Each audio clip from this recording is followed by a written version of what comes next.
Proviso Township High School regular meeting of the Board of Education will now come to order on February 9th, 2021 at 4:58 p.m. Ms. Graham, would you please call the roll? 5:39. 5:39 p.m. I'm sorry. Hold on. Let's give Sam a chance to that. My clock says, and I guess that's the weather.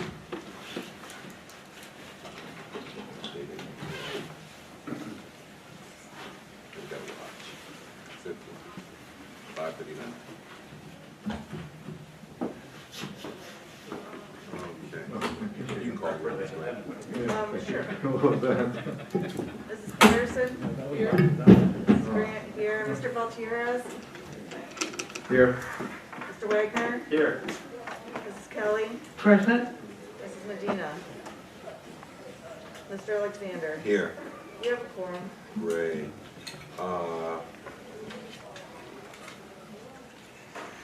Can I get a motion to retire to executive session for the appointment, employment, compensation, discipline, performance, or dismissal of specific employees, specific individuals who serve as independent contractors in a park, recreational, or educational setting, or specific volunteers of the public body or legal counsel for the public body, including hearing testimony on a complaint lodged against an employee, a specific individual who serves as an independent contractor in a park, recreational, or educational setting, or a volunteer of the public body or against legal counsel for the public body to determine its validity.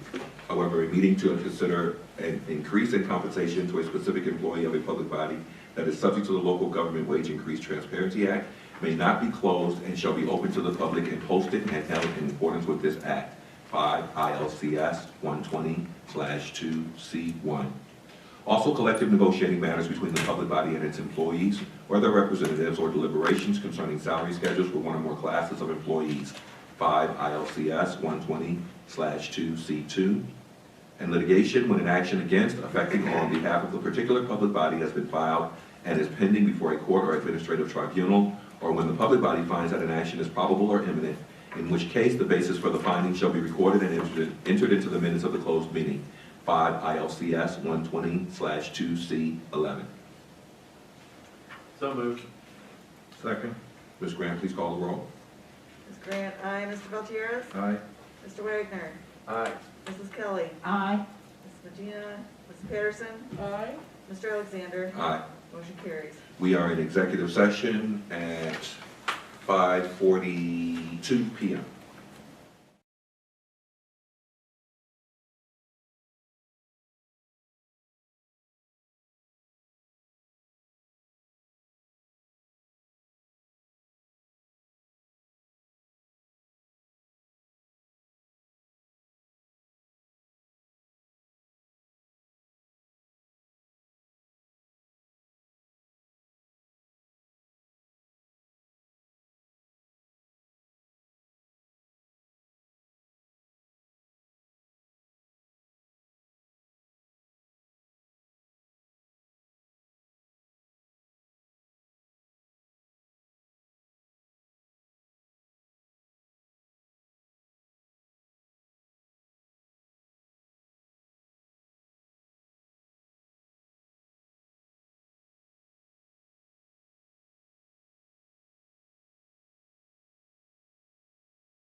Everybody set? We're all ready?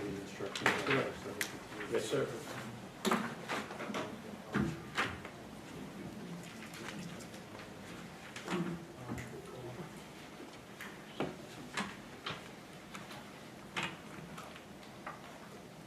I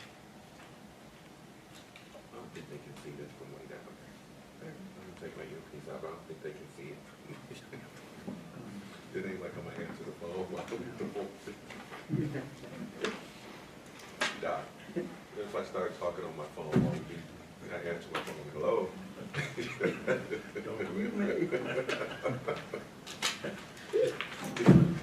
like our teacher. Excuse me, public, you gotta give me a minute, this is an important call. Take this. All right, everybody's all set? Yes, sir. Good. Can I get a motion to reconvene the regular meeting of the Proviso Township High School Board of Education? So moved. Second. Ms. Grant, please call the roll. Mr. Wagner. Oh, it's aye. I was gonna say here, but it's aye. Mrs. Kelly. Aye. Medina. Mrs. Patterson. Ms. Grant, aye. Mr. Gutierrez. Aye. Mr. Alexander. Aye. We are back. Great. Please stand for a moment of silence and the Pledge of Allegiance.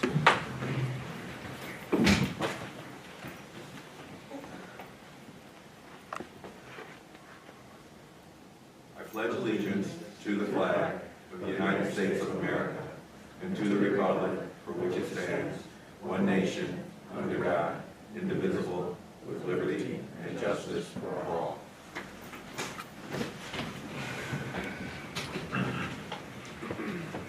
Mr. Grant, if you be so kind as to read the vision statement.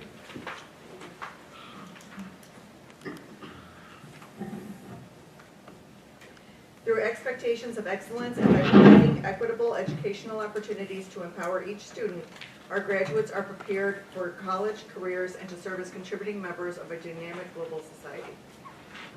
Great. Citizens' comments. Normally at this time, the Board of Education opens the floor for citizen comments. When the agenda was posted for this meeting, a link for citizens to submit comments in the form of a video was provided. Please be informed that this will be our mode of operating during the pandemic. Comments have been received, will be played for the board and submitted into the record. We sincerely believe that all participants in the meeting desire the best outcomes for our students, families, and communities. As a reminder, this meeting is being live streamed and will also be archived and available on the district website. Ms. Grant, do you have any citizen comments this evening? We do. We have, I think, three. Three? Thank you. Great. Good evening, Proviso Township. Superintendent Dr. James Henderson, District 209 Board of Education. My name is Howard Ray. On behalf of the Proviso Parents Advisory Council, I will speak to you this evening about Proviso West demoralizing building condition. When it came to prioritizing during the facility master planning for Proviso West, there was none. The Proviso West Parents Advisory Council says that because of the following. The facility master plan as it stands does not include priority when it comes to Proviso West building. We, the Proviso West Parents Advisory Council, demand prioritizing be placed on small demoralizing conditions in and around the building, where conditions are demoralizing to students and faculty. There are many demoralizing conditions in and around the school building. For example, we are highlighting just a few due to our time constraint. Outside of the building, circle drive walk, peeling paint hanging from the ceiling. Outside of the building, visitors' entrance, paint peeling on all rails. And that looks bad. Inside of the building, south corridor, paint peeling hanging from the ceiling and the hallway. South corridor bathroom door hinge, rust peeling. Entrance door to the bathroom, bottom portion partially missing. inside of the bathroom, bleeding pipe, goop running all over the place. Miserable sight. Bowl inside of the bathroom, goop running all over the place. Serious health condition for user of that bathroom. Mirrors inside of the bathroom, you can barely see yourself. It's blurred. Demoralizing condition we consider to be dangerous, unsafe, unhealthy, inequitable, and demoralizing to students and faculty as well. District 209 Board, why is this happening? South Corridor, water cooler installed when the building was built. South Corridor, double-deck doors appear to have not been painted since they were installed. There are many demoralizing conditions in and around the building. We only walk through the South Corridor. You do not have to visit Proviso West to see these conditions. We will happily show them to you via our cell phone. Or better yet, the parents of Isaac Council will happily walk with you on a tour of the. That was 3 minutes. Thank you. We got that. I think we got the message.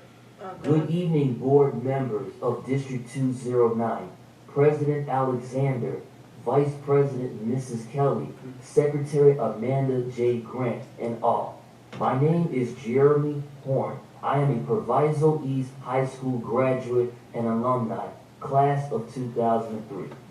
My citizens' comment I like to discuss about is the education fund to the operations and maintenance fund. I am all in support of it for continuing the renovations of the high schools of District 209. I never thought in my life I would imagine that my alma mater, Proviso East High School, will finally receive the renovation that is needed due to decades of disinvestment. I am all in favor of it, and I have talked to all the community members and graduates and alumni, and they are so proud that this high school is finally going to get renovated. Also, I want to add, a couple of weeks ago, my teacher, Mrs. Maddie Mae Robinson, passed away. She has been a huge influence in the Proviso Township community. I am hoping that the board members will pass a resolution in honoring her teaching and also her commitment to the students of greatness and show her what the teachers have aspired to be is nothing but the best.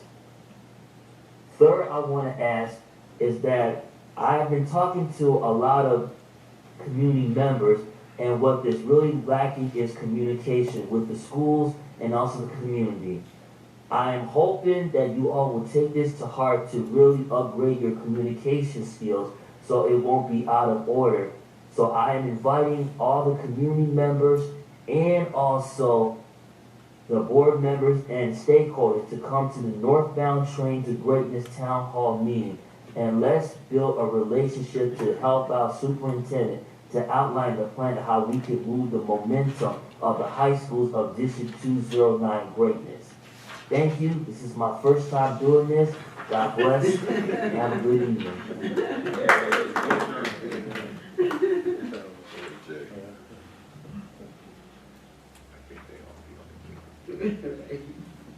Good evening, board and community.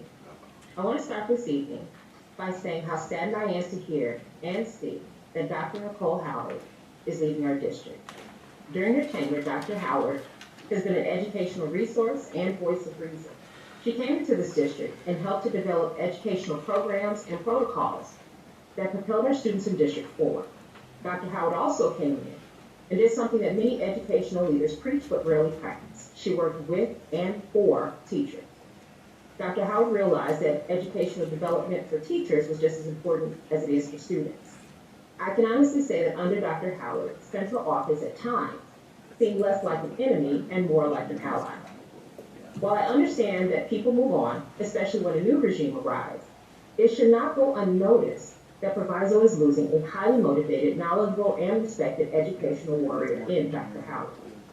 As we prepare for open positions on every level in our district, this board needs to not only ask, how do we keep losing our most competent educational leaders, teachers, and staff to other districts, but also, what role does leadership play in the retention of qualified leaders and teachers. The reality of this situation is that the loss of competent employees cannot be blamed on the usual scapegoats, teachers and staff. The loss of competent employees falls on the leadership. I believe that the board and leadership will need to have real and honest conversations with each other and the community about how we recruit, hire, and retain people that we entrust with working with our students, staff, stakeholders, and district finance. As a member of the teaching and taxpaying community, I encourage others to continue to get out and ask questions and be a part of solving the issues that seem to keep our district from being as great as it can be. As a teacher, I spend a great amount of time honestly asking myself, how can I be a better teacher and resource to my students, my colleagues, and my community? I ask myself, how can I better collaborate with those I may not agree with? I ask myself, how can I remain true and transparent to myself and to those I serve? And I will admit, I do not always want to hear the answers, but it is my duty to reflect on my role, accept the challenges, and admit when change is needed. As educational decision makers, I hope that the members of this board and our educational leaders can do the same, even if it means admitting fault or just acknowledging that better for our students and staff and stakeholders should come first. We currently proclaim that we need to board the train to greatness. But how can this train move when the conductors don't generally work with those that set the track and teach the courses? This train to greatness will be stuck in the station if all the stakeholders have not been either invited to board equally or have been regulated to sit in the back of the train and keep quiet. My hope is that we all remember that our students deserve nothing but the best, and no matter what building or program we work in, we fail and succeed as one proviso, and I hope we can get this train to greatness moving forward sooner rather than later.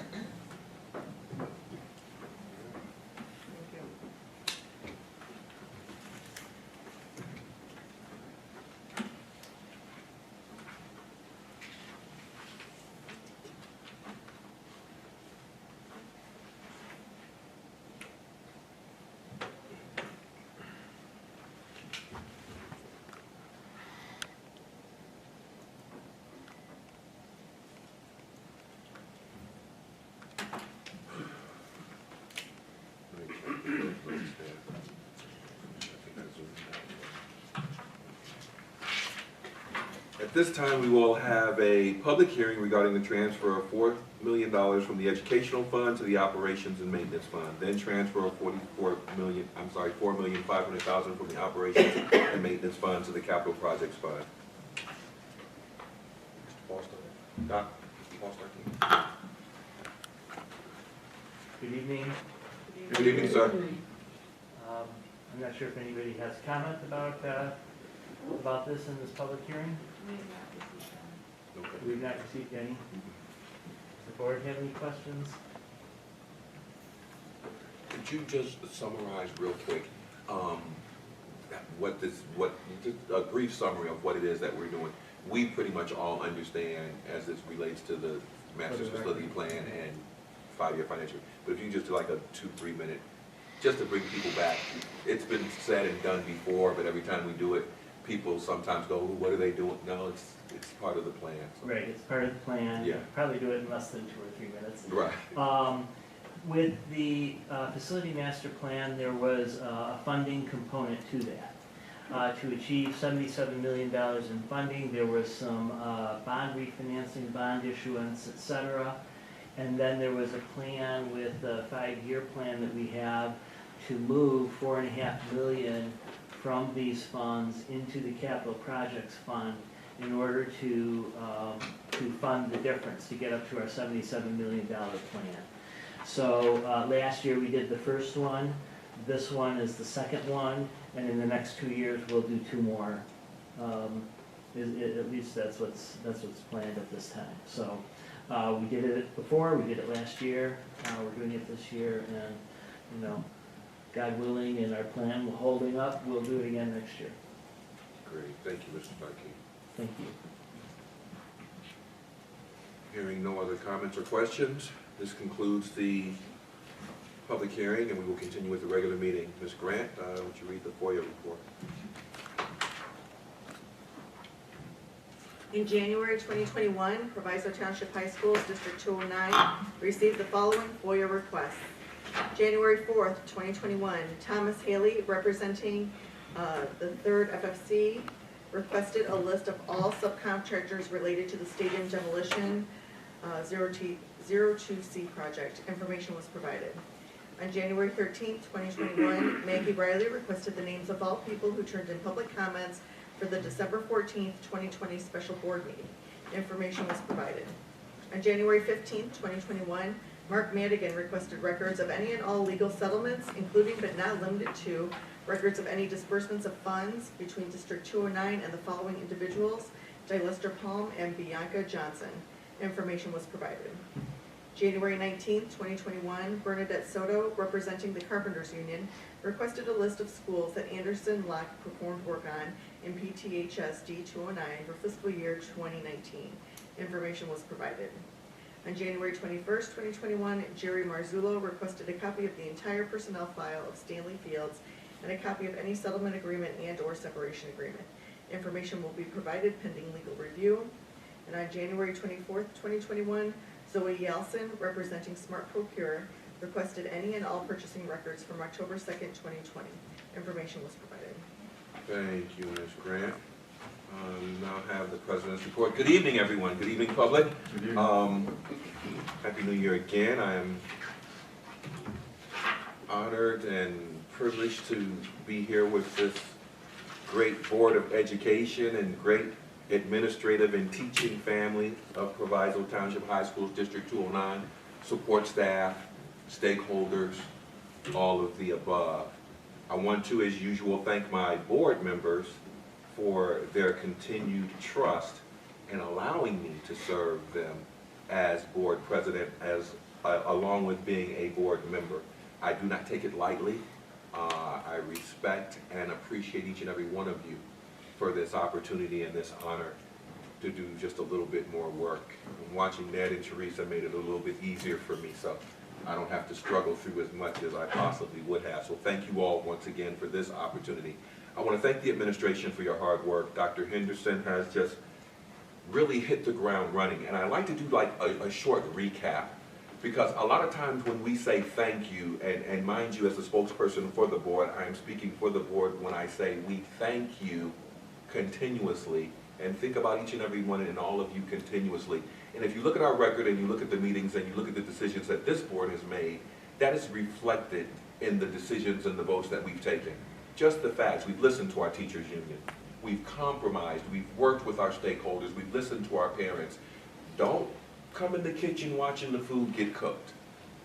You don't necessarily want to see that, but I promise you the meal's going to be delicious, it's going to be healthy, and it's going to be sanitary once we're done. It may not seem like we're doing what needs to be done, but the democratic process in this country, as we've seen over the last couple of months, can be tumultuous at best at times. So as long as we arrive at the destination, I consider us to be a very effective school board, and it's an honor and privilege to be here. All of the successes and all of the things that we see going on right now in the district have come in part by this school board in the last 6 years. And those things don't just happen. If we don't understand and fight and go through the things that we do and vote the way that we're supposed to and put children first, then none of the things that you're seeing happen as it relates to health, life, safety, as it relates to finances, 5-year facility, 5-year funded budget, funded facilities master plan. These things don't just happen. And one of the most important ones, Dr. Henderson, and I really want the public to really understand this, because I think it gets lost. Since March, this country and this world has been hit with a pandemic. Proviso Township District 209 already had one-on-one computers. Our process to continue to educate our students, if I'm not mistaken, took 3 days, Dan? Give or take 3 days to be approved by the state, and we were up and running. That doesn't just happen. You had school districts, primarily some in Chicago, I'll say it, that were just waiting to get computers. We had no idea that there would be a pandemic. Ms. Kelly had been pushing for one-on-one for a very long time, and this board made it happen. And not only do we provide the laptops for our scholars, we provided the infrastructure to be able to support the learning. And therefore, the shock of the pandemic remote learning was eased just a little bit by our preparedness and focusing on students. We've not had any, Mr. Gleason, major frivolous lawsuits.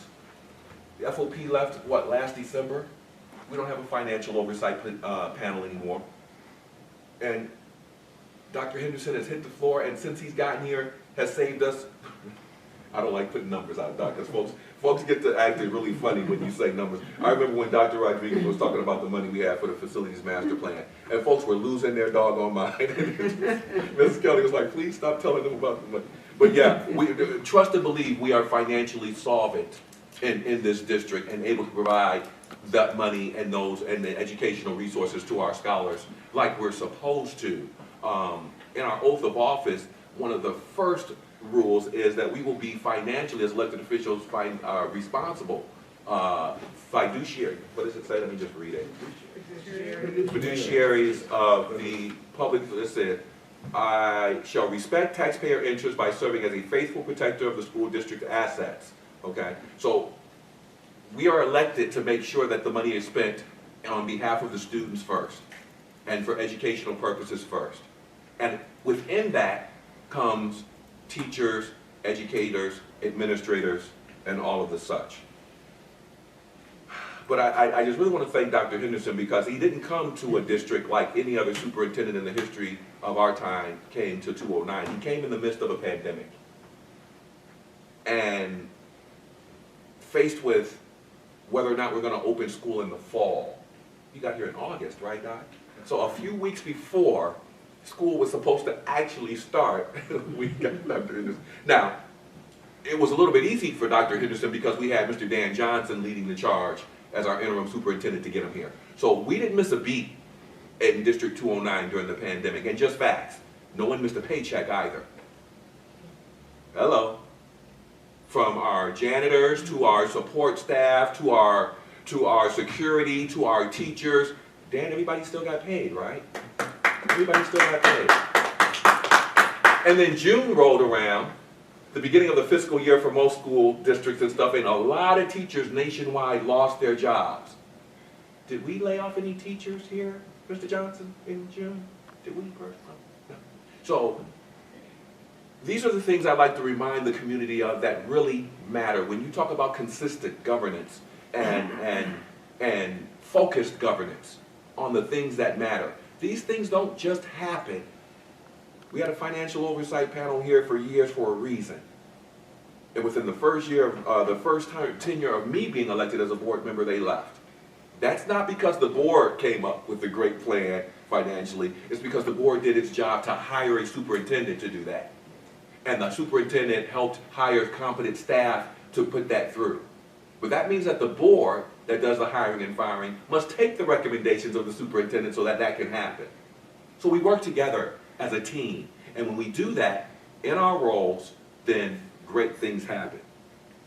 Dr. Henderson continues to work with the union to resolve their concerns around returning to school. And make no doubt about it, teachers, you're still working from home last time I checked, right, Doc? That is correct. Okay. The board, Doc, told you when you got here the teachers were to be in school in the fall, right? That's correct. Dr. Henderson made the executive decision to listen to the unions and appease the board. So don't tell this board that we don't listen to your concerns. We listen to your concerns, and to this day, you are being able to teach at home, even though we have no students, even though we've spent all this money on Proviso boards for you to return to the classroom. This board listens. He's continuing to work with the teachers and stuff because we realize we want you at your best. Okay, yeah, we can hit the gavel and say, Doc, bring them back and stuff, but we're trying to be as diplomatic and concerned, considerate as it relates to you all. But make no doubt about it, our scholars need to get back to the classroom as soon as possible. Dr. Henderson and his team continue to do a stellar job managing the finances within the district. By the end of this fiscal year, we anticipate nearly, you want me to say the number, Doc? I'll say the number. I'm going to tell you all the number. And then listen, I don't want no text tomorrow or emails talking about show me the money. You see the construction in the parking lots. You see the new culinary lab, the new auto shop, the new vocational lab. So I think right now we've earned a little bit of trust in making things happen. $10 million savings by the end of this fiscal year. And that's within 6 months of Dr. Henderson being here. This stuff doesn't just happen. There are lots of districts that are in financial trouble and we still don't know what property taxes and how this stuff is going to play out at the end of this whole pandemic thing. But because of fiscal accountability and responsibility, we hit the ground running as a board and maintained some sound practices and asked some hard questions and got some things done. Thank you, Dr. Henderson. I didn't say 10,000. I didn't say 100,000. I said 10 million. 10 million. $10 million. Now imagine what we're going to be able to do for our scholars with that savings and the types of educational advancements we're going to be able to provide, because we've hired a superintendent that came in the door looking for and creating opportunities to save money to educate our scholars. Increased grants review and monitoring. He came in and increased grants review and monitoring, title programs, CARE Act, CTE, Perkins, etc. That has put a strategy in place to expend $3.5 million appropriately through grants. These are not taxpayer dollars, these are grants. Well, they're taxpayer dollars, but not directly from, and that's a whole other thing. But they're grants given to us by. Utilizing those funds to create more learning opportunities, hiring opportunities, retention opportunities, training opportunities, so that we can increase and improve the learning experience for our scholars and the achievement experience here. The superintendent has created his student advisory team already, 14 students from schools across the district, to help him launch the district into a new level of greatness. And as one of our community comments said, the quality, the greatness, or the quality or state of being important, notable, distinguished, powerful, or intense. Northbound train to greatness. It's not by chance. I don't know if you did this, Dr. Henderson, but this is Black History Month. And between 1916 and 1970 in this country, there was a great northern migration from blacks from the south to the northeast, west, and midwest. So I don't know if this is like anything tied into that, but I thought that was kind of great that you would make this during Black History Month, because there was a northbound migration. They call it the Great Migration between the years of 1960 and 1970, where blacks left the South for opportunities in the North. So with that in mind, we look forward to the virtual town hall meetings after the first 100-day assessment that Dr. Henderson has taken and done. We've had 2 board retreats since he's been here already. 2 working board retreats where we've spared no amount of time, conversation, and hard questions working out the particulars about moving this district's academics forward. We're in the culture and climate phase right now, I like to say, where we have to make some serious decisions and changes as it relates to what we're doing as a matter of our main business of being here, and that's our students. I like to say board, and I'll say this myself, I won't say that the board agrees with me, because they may not, but our goal here isn't to pay teachers. Our goal here isn't to negotiate contracts. Our goal here isn't to pay for your upward mobility or your master's degree so that you can make more money off the taxpayers in the same district. That's not our goal. Our goal is not to, make sure that you got health care and all that. That's not our goal. Our main goal, and everybody's main goal here, should be that our students learn. And everything else to me is second to that. As a matter of fact, the only reason I'm here is because I want to make sure that my son's generation and generations after him get a quality education in Proviso Township High School. Now by default, because somebody's going to run with that, Ms. Kelly, and say, he don't want to, no, that's not what I'm saying. By default, in order for us to do that, then yes, we have to have teacher contracts, and we have to be concerned with your health care. But make no doubt about it, we should all want, and I believe, board, that everybody in Proviso wants the best for our students. So if saying that, there should really not be an argument. There really shouldn't. We really should understand that we're on the same team. Dr. Henderson, you don't get $10 million in savings if the board is hiring their relatives and giving contracts to their friends. You don't find that money coming into a district if it's not there. We're doing our part as a school board. We need our employees to vision with us. You got new parking lots, you got all this stuff, and everything that you've come to this board and asked for, we've done our best to provide it. And trust and believe, in closed sessions sometimes, and behind closed doors, it ain't pretty. Some of you have been at some of these meetings in the open session and seen it's not pretty. But that's because we care. And we're going to cross the T's and dot the I's to a fault. Because we want the best for our students, and we know that Proviso Township High School's District 209 is capable of that. So I want you to consider this African American Black History Month, that every black person in this room and under the sound of your voices that you've seen is a miracle. Hello. The history of this country is wrought with systemic racism, inopportunity, and unequal everything for black people.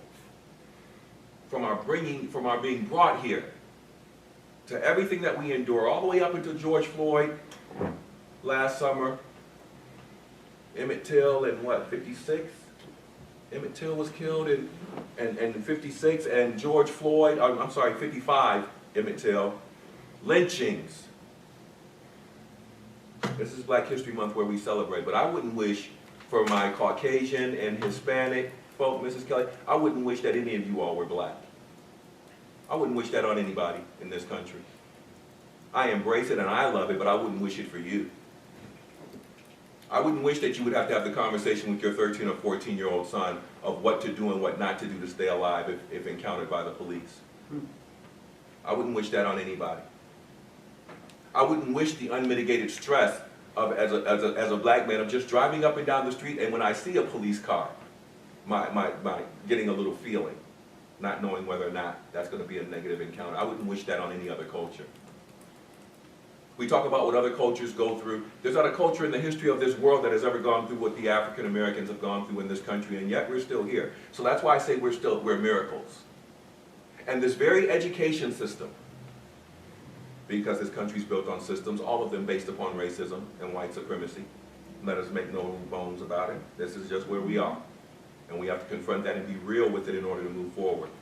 I am so privileged and thankful, without a fight, and it was a fight, a good fight, because I don't think people understood, that we finally approved African American Studies as a required course for graduation here, because we're the only group in the known world that doesn't get its just due as it relates to knowing anything about ourselves, and yet we call ourselves educating our students. Education is not just the mere imparting of information. That's not education. That's not why I'm here. It's not because I just read books. It's because I was given the critical thinking, knowledge, and understanding of how to apply that in the midst of a racist society that wants me dead, that doesn't want me to thrive, that brought my people here as currency to build this country, and when that was done, had to figure out what the heck to do with us. And Dr. Henderson, I don't think that to this day in 2021, they've really figured it all out. They still haven't.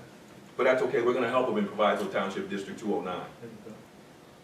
We're going to help them. And listen, this doesn't take anything away from anyone else. I've had these conversations with Sam. I've had these conversations with Ned, and we talk freely up here. We are a mixed board. Listen, black people are in no position to have any onus or animus against anybody. We just tell it like it is. And we have to tell the truth.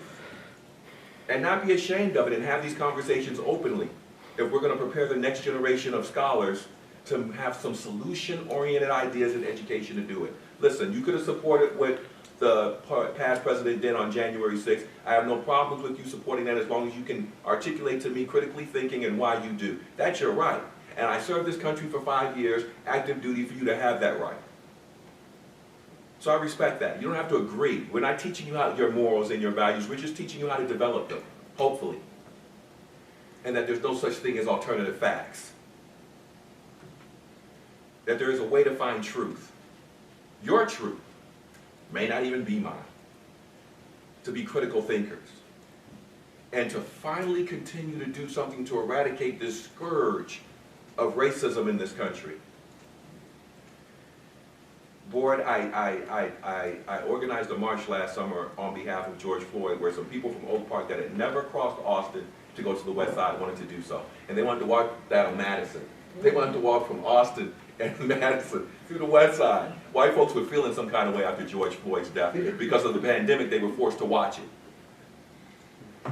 We'd had Trayvon Martin. We'd had several of deaths. What was Eric's name? Eric Gardner. That was on television, but we were so busy during those times that nobody even took a glance at it. You just looked at it. But guess what? Everybody had to be at home when George died. And they had to sit there for 8 minutes and 46 seconds and watch that cop with his knee on his neck. You couldn't turn away. You didn't have an office to go to. You couldn't turn it off when you got it. It was on the news everywhere, and the whole world had to sit there finally and watch what happens to black men every day in this country. Every day. And for the first time in my lifetime, Dr. Henderson, companies and the NASCAR put a Black Lives Matter car. Woo! Companies started to buy in and finally realize and get some traction, but once again, it was at the cost of a death, a heinous death. That grown 46-year-old man cried out for his mother. This is 2020. Land of the free, home of the brave. A Bill of Rights and a Constitution, and we can still watch on national television African Americans being assassinated and killed in cold blood by the very people that are sworn to protect us. Wow. Proviso Township High Schools, we have a huge responsibility. Because I promise you, had that cop taken a class in African American history, he may have valued that knife, that life whose knee he had on his neck. But I promise you, he didn't even know that that was a human. Because we don't teach our scholars and babies to respect one another. Last point.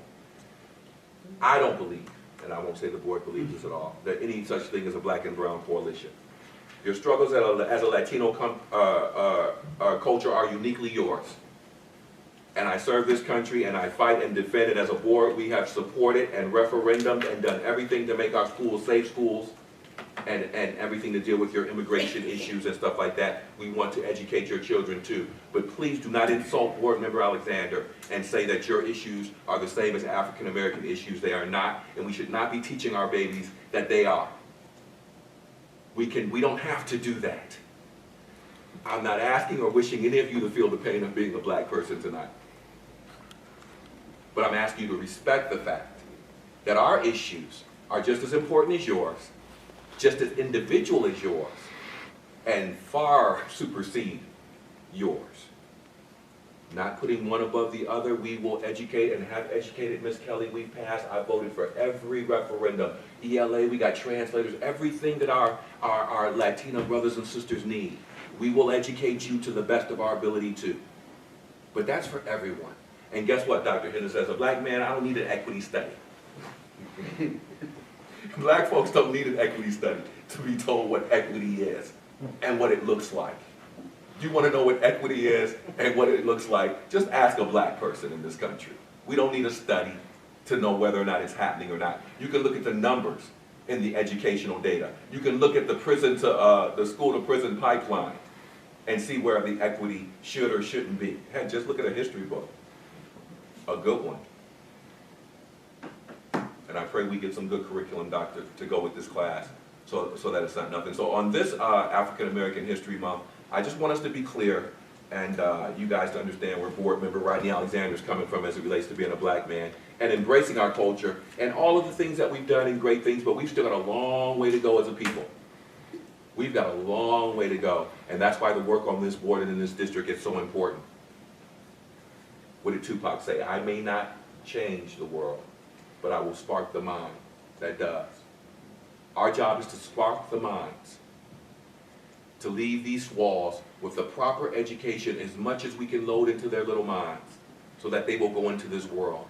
And maybe they will be the ones to say, I went to Proviso East or Proviso West or PMSA, and I'm signing this bill right now as so-and-so and so-and-so to eradicate this or to fix that. That's the responsibility we have. To pick up where the last generation left off and pass the baton in good fashion, well equipped and prepared to the generation coming behind us. And if we do that, the money and everything else will come along with it, folks. We intend to continue to take care of you and partner with Dr. Henderson to make this district the best that it can be in short fashion. We don't believe change takes 10, 20 years. We got this district up and off the ground in what, 6 years? But that was the easy part. Teachers Union, please work with us. We represent the community. Listen, you don't have to like Rodney, but I was elected by the people. And that means I represent 10 different towns, and every parent and every student that goes to this school.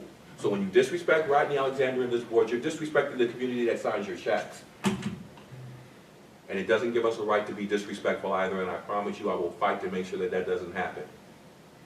Passionate discourse, heated discourse, that's not what I'm talking about. I'm talking about disrespect. We're adults, we know what the difference is. We will have disagreements, but at the end of the day, let us be resound in knowing that we're all wanting the same thing. The best for our scholars. Thank you, Dr. Williams, for that title, scholars. Love it, scholars. Because that's what they are, if we do our part to make them that. With that being said, I think I've spoken enough. Thank you, board, once again. Thank everyone, once again. Stay healthy. Dr. Henderson's doing some great things still with the vaccines. Just thank you, Dr. Zinn. Thank you to your family and the sacrifice and long hours that you're putting into this district and moving us forward. It's heavy lifting, sir. And but we're here with you as a board. You have our full support, and that's the way it's supposed to be. Thank you. That's the way it's supposed to be. Mr. Johnson, Mr. Gleason, you guys already know.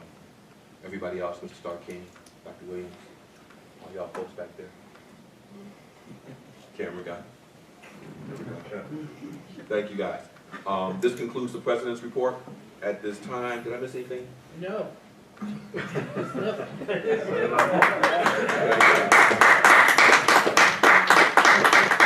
Dr. Henderson, the floor is yours, sir. Yes, sir. Thank you, Mr. President.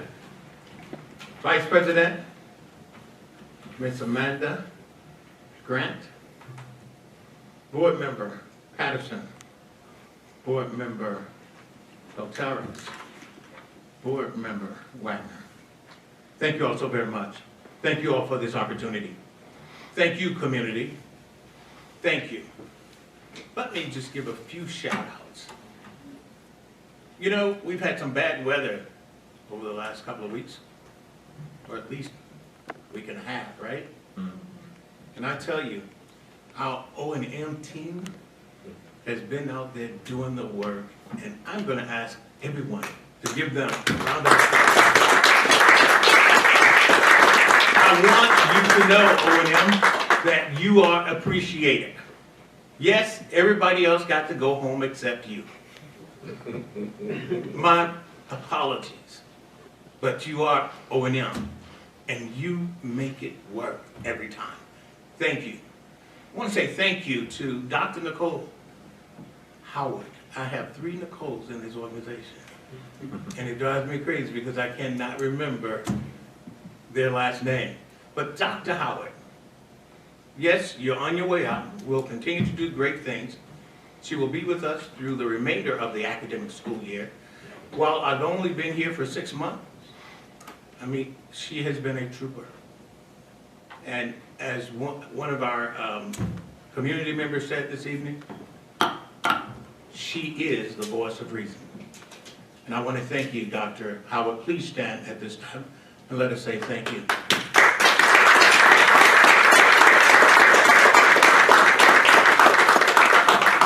You are appreciated. To our principals, thank you. Our administrative team. I mean, board members, these folks have been working. Yes. They have been working, and I want you all, along with myself, to give the employees of Proviso a round of applause.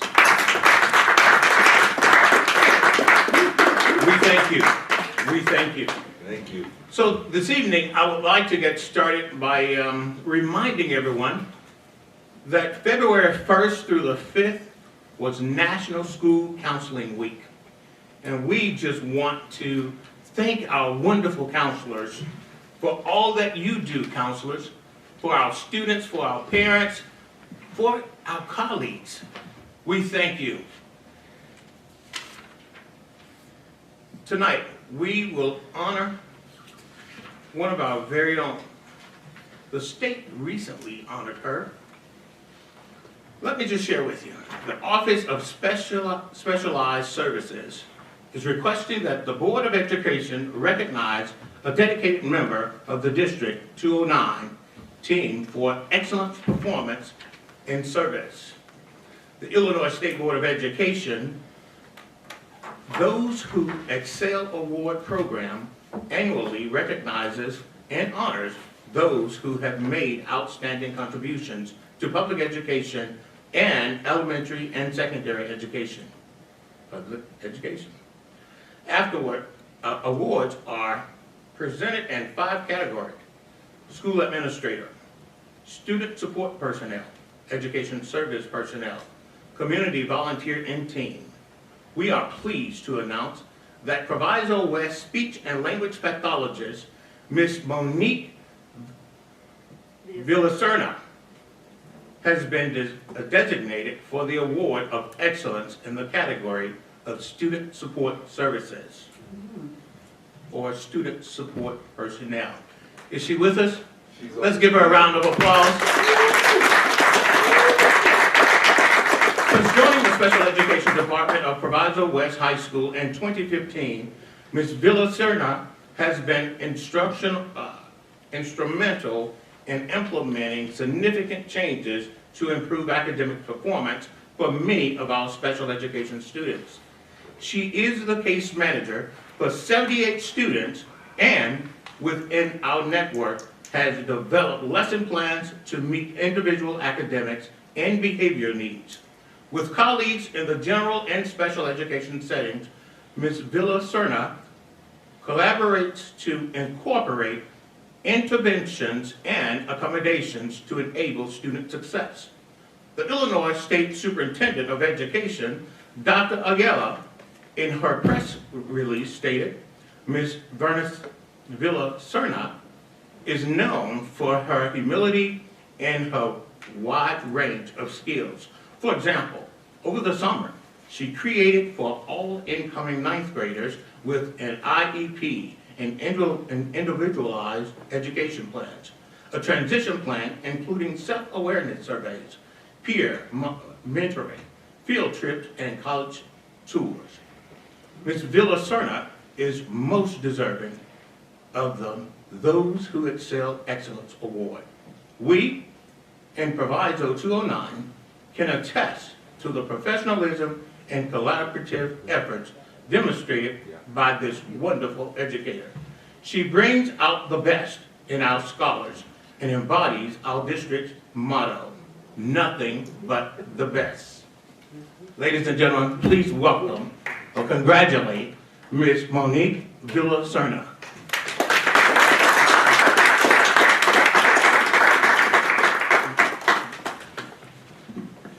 Dr. Williams, Ms. Smith, please come forward.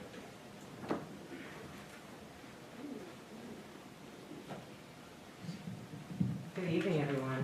Good evening. Good evening. It's an honor and a privilege to be here this evening, particularly when we recognize excellence in the work that we do here in Proviso. So our presentation this evening out of the Office of Academics and Family Services, under the leadership of our Assistant Superintendent, Dr. Nicole Howard, who's in the audience this evening. Let's give her another rousing round of applause. And under our Director of Specialized Services, Mrs. Vanessa Smith, who's here with us this evening. As Dr. Henderson noted, it's an award of recognition from the Illinois State Board of Education for Those Who Excel Award. I'm going to turn it over, as it's fitting, to Mrs. Smith to say a couple of words about Ms. Villacerna and her work here in the district. So thank you so much. Good evening, everybody. Good evening. Hi, Monique. You know, Monique is one of those that, you know, a person who, she's kind of small in stature, but everybody knows her and everybody immediately wants to include her in decision-making, in collaboration. And it's just so refreshing to see her at every meeting, at, you know, part of every conference, giving input every time. You know, we have team meetings, that there's department meetings.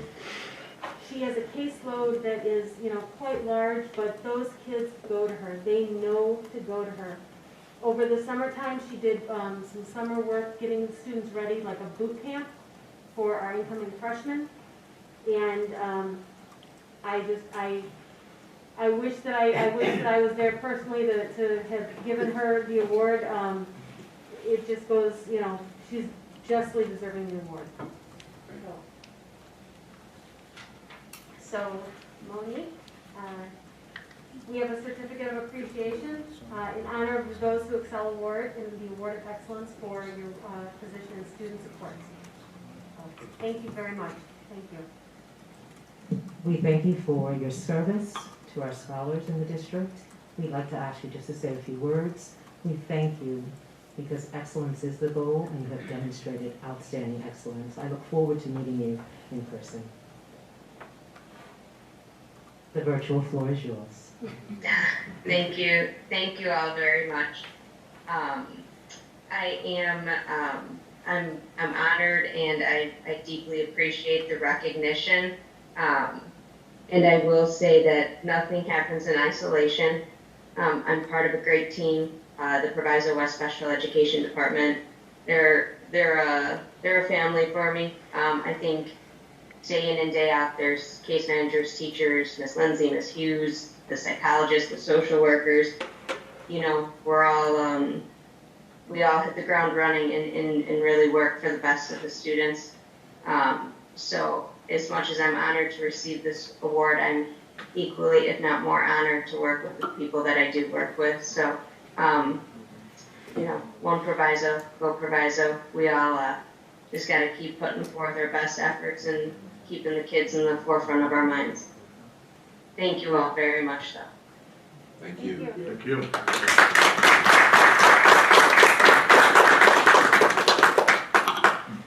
Thank you very much. This concludes our recognition this evening. Thank you, Dr. Henderson. Thank you so very much, Dr. Williams. And please accept my apologies for chopping up your name. I'm so sorry. All right, That's okay. That's why the kids go with Miss Me. Hey, that's a good Much one. easier. Absolutely. Thank you so very much. Congratulations to you again. Thank you. All right, we'll go ahead and get started with our PowerPoint presentation, getting started with Mr. Paul Stark-Keene.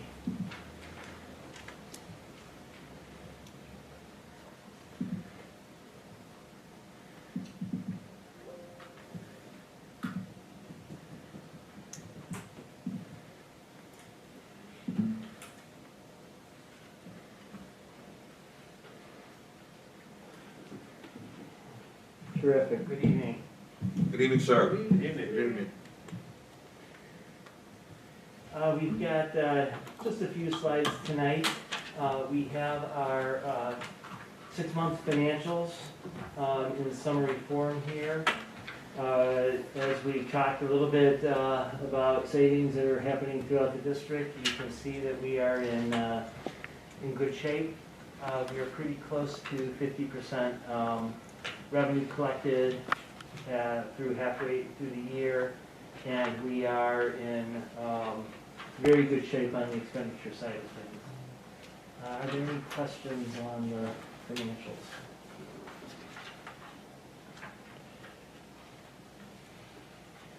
Tonight we will be asking you to take action on 4 items. The bill list is presented. The donation of gift cards to basketball players. The fund transfers, which we spoke about earlier with the public hearing, second of 4 annual fund transfers to fund the facility master plan. And then a property tax appeal board, that's a PTAB stipulation, where we're stipulating, come to agreement with the property taxpayer as to the value that would be taxed for their property. Are there any questions on any of those action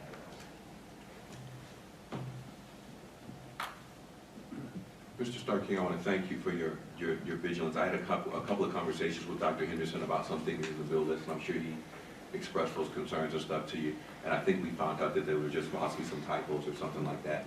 But as we comb through this bill list and stuff, if he hasn't mentioned those to you, he will. But I just want to thank you for your persistence in making sure that we get these numbers and that things are explained, and that we're always getting a decent answer from you and Dr. Henderson on stuff. And I try to make sure that by Sunday evening I hit Doc with everything that I have for the board book. And so far, it's been pretty decent, so thank you, sir. Other questions? No more questions. But I would also like to recognize Mr. Paul Starkey. He too will be resigning as of June 30th, 2021, but has shared with me that he will be around if we need him. And we want to thank Mr. Starkey. Please give him a hand.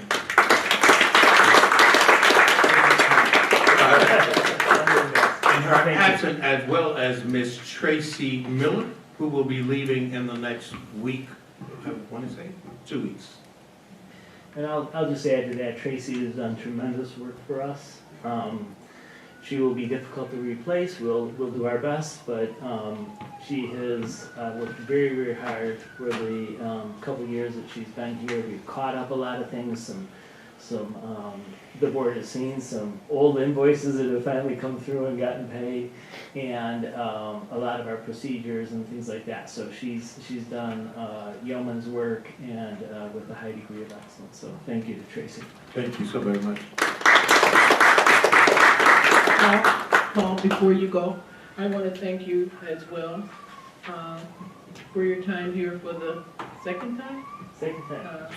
I remember when you started at Proviso West, you came out of the private sector, and you and I used to have lunch and go to the computer room. So Yep. I wish you well on the Thank you. endeavor. 17 years ago, and my family and I would like to thank the board for the support they've given us. So it's been a pleasure. Don't make me cry, Paul. Everybody. Thank you. Thank you.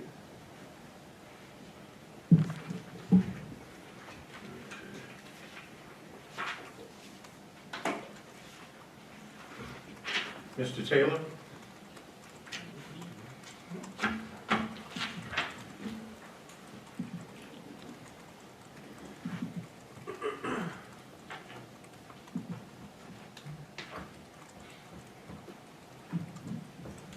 Good evening, Board of Education, Good community. evening, sir. Tonight we have Gilbane is going to present first. I would like to bring up Mr. Slattery and a new addition to the Proviso partnership. Dr. Henderson will do the honors of the introduction. Actually, we're going to let Mr. Slattery introduce her.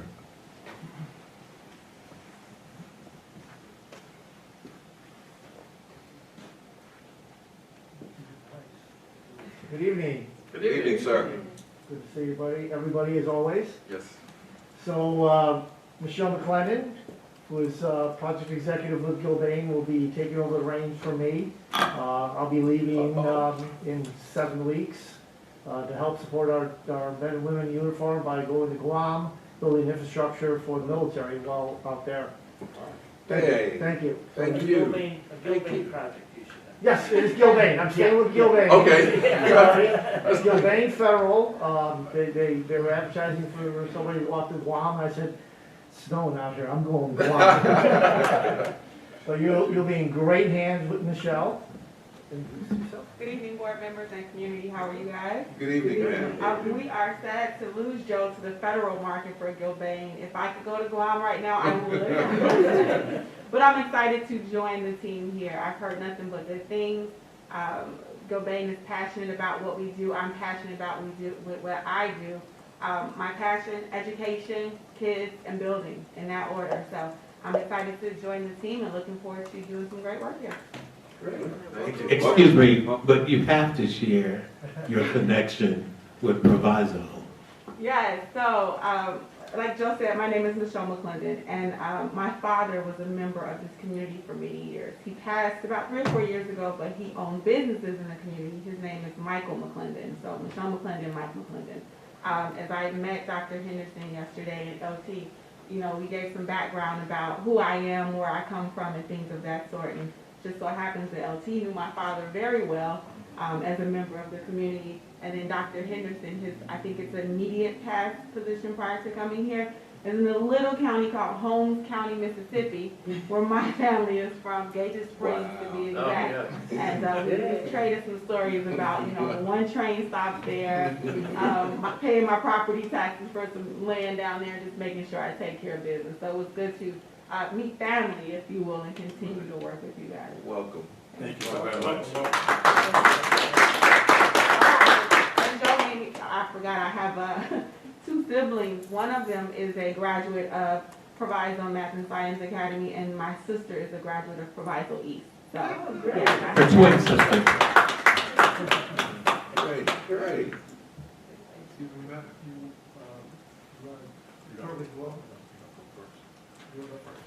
I just want to thank Mr. Slattery for his service. When Mr. Slattery got here, I was quite skeptical of his services.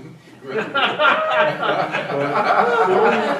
soon thereafter, he showed me a lot of things that I didn't know. Great. So I want to thank you for teaching me a lot of processes and procedures.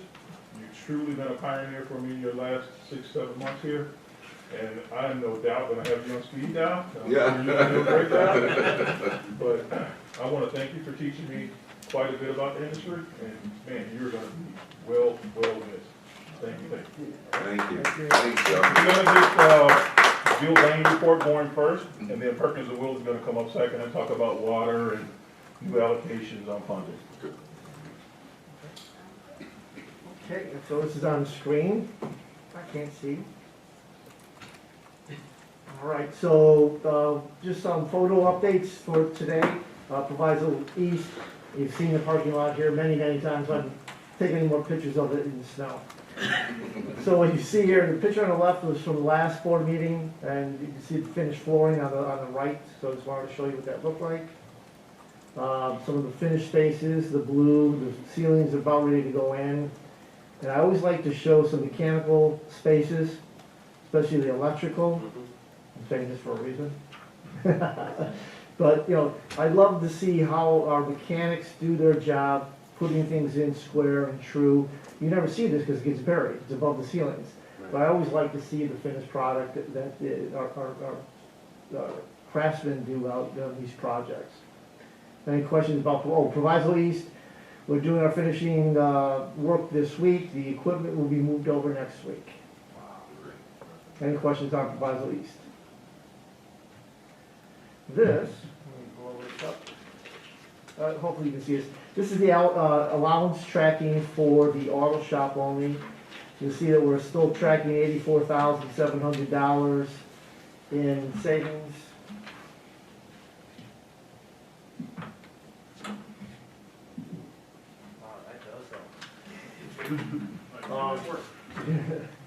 So we have $84,700 in savings for the auto shop. And we still have some savings left over, $3,400 for the landscaping here at PMSA. Again, that landscaping will be done when Mother Nature allows it, probably about April time frame of this year. In addition to that,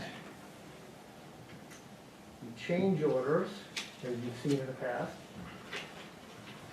So we have change orders in the amount of $24,000 for almost $500. Again, this is negative to the contractor, so it's positive to the program. This is the money that will be returning back to the program. We're doing really well with that. This, this busy document is the recap of all of the dollars that have been committed and spent to date. And I'll just show you some bottom numbers real quick on this.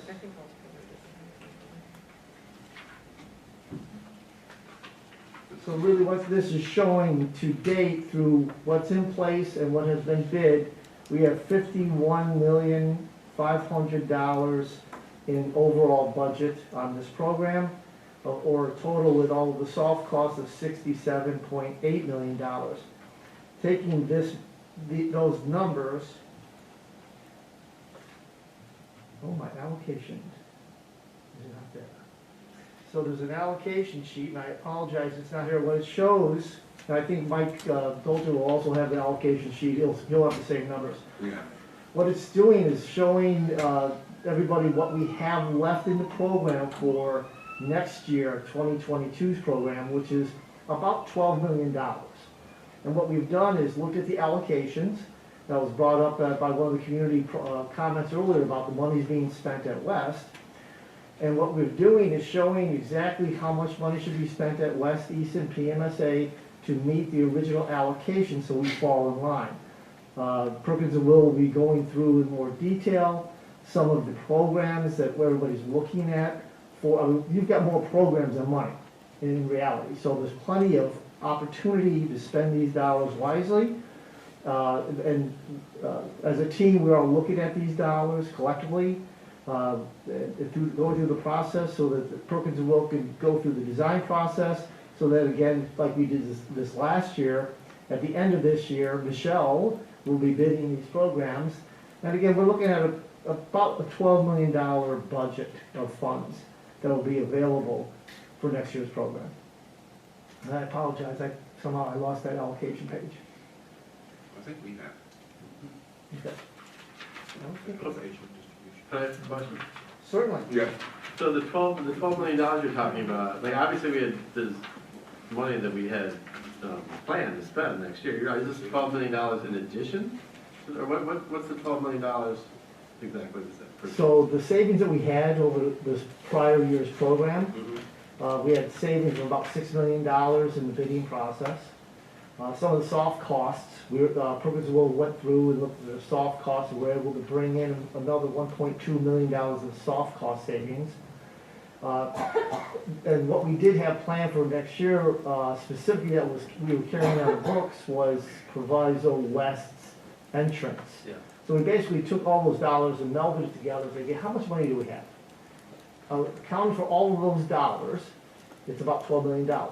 Now, part of that $12 million is $3.2 million that I'm holding aside right now for your owner's contingency for the amount of work that we're doing this year at East and West. Now, those are complex, very highly complex projects, and when we start opening walls and ceilings, we don't know what we're going to get into. So we're holding some money aside just as a buffer, because I don't want to start spending it and designing it and then say, oh, yeah, sorry. The show will have to come back later and say, sorry, we don't have the money. I'll try not to set her up right away. So we're holding it aside as contingency, but knowing that it's there. If it doesn't get spent, it's going to be brought into the program. Perkins will explain that the ideology is, let's go ahead and design for what money we think we're going to have and bid it smart next fall, when we exactly know what we have, so that we can get the most for the dollars that are available. Right. Thank you. Yeah, I just wanted to make, hopefully the public understands, right? This is $7 million to the advantage of Proviso Township. So thank you so much. That's really great. Certainly. Any other questions? Thank you. Right, building during COVID, yeah. So crisis and opportunity. Right? Also, on the action item today, there's one item that is part of the action, which is to award an alternate bid. Let me back up. When we bid all of these programs last December, there were a number of alternates that we had the contractors bid and include into their proposals. Not as the base bid, but as alternate numbers. LT and I have been looking at these alternates, and there's one on the agenda for today for the demolition of an old, decrepit, falling down tunnel over at West that's not used. So the East, thank you. Over at East is not being used. So there's an agenda item to approve those bids. Now, again, these were bids that were part of the original bid packages. It's on page 112. Yeah. And there will be another, the last round of these alternates at next March's board meeting, just so you're aware of it. So you'll see me one more time. Any questions? Any questions about the alternate? Very good. Thank you. Thank you, sir. Thank you.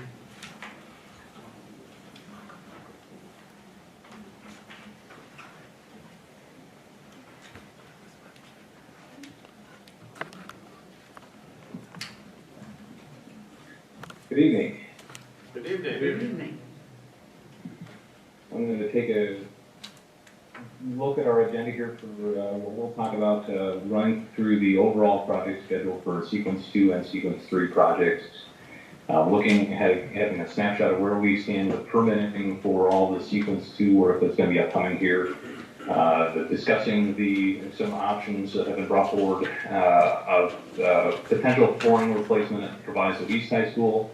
Update on the hot water investigation at both Proviso East and Proviso West, as well as a discussion on the process by which we'll be going through with the schools and prioritizing the Sequence 3 projects, as Joe alluded to in his presentation.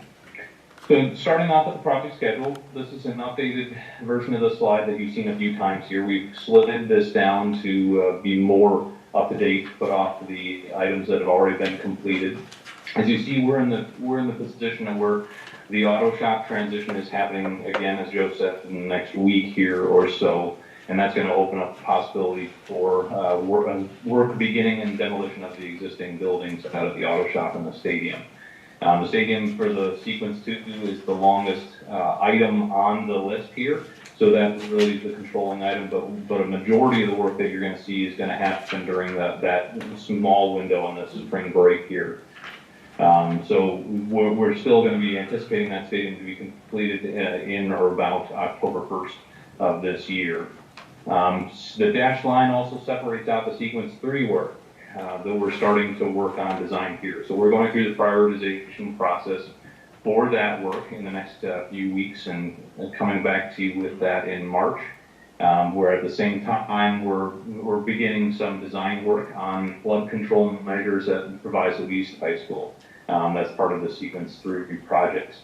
So as the intent for Sequence 3 that we discussed in our last meeting was to begin design here, and this before the summer work really starts in earnest, then taking a break to focus on that summer work, and also to understand where we stand financially with the entire project coming out of that summer, knowing what percentage of that allocated contingencies as well as any other funds that are made available to the project are there, rebalancing the project at that point, and then continuing design to the end of the year and bidding on or about the end of the year here, November, December of the year. Any questions on the overall project schedule as we sit right now? Okay.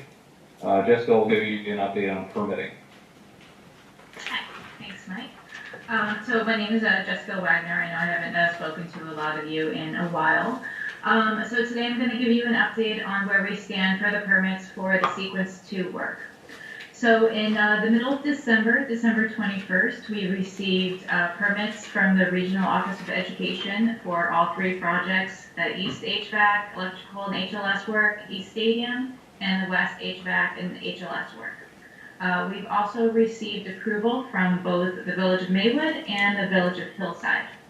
Now, in terms of the MWRD approvals for East, we submitted in December. We received the first round of comments January 7th, resubmitted January 18th, and we received the second round of comments back at the end of last week. This most recent round of comments only consists of a few minor administrative comments, and we're currently working on a response which we expect to have back to MWRD shortly. In the event that we do not receive a response back from MWRD soon, we do have a meeting set up early next week to discuss a contingency plan in case there's any schedule impacts that might arise. And then also for the West MWRD approval, we are expecting a response from them in the next week or so. Are there any other questions regarding the permits?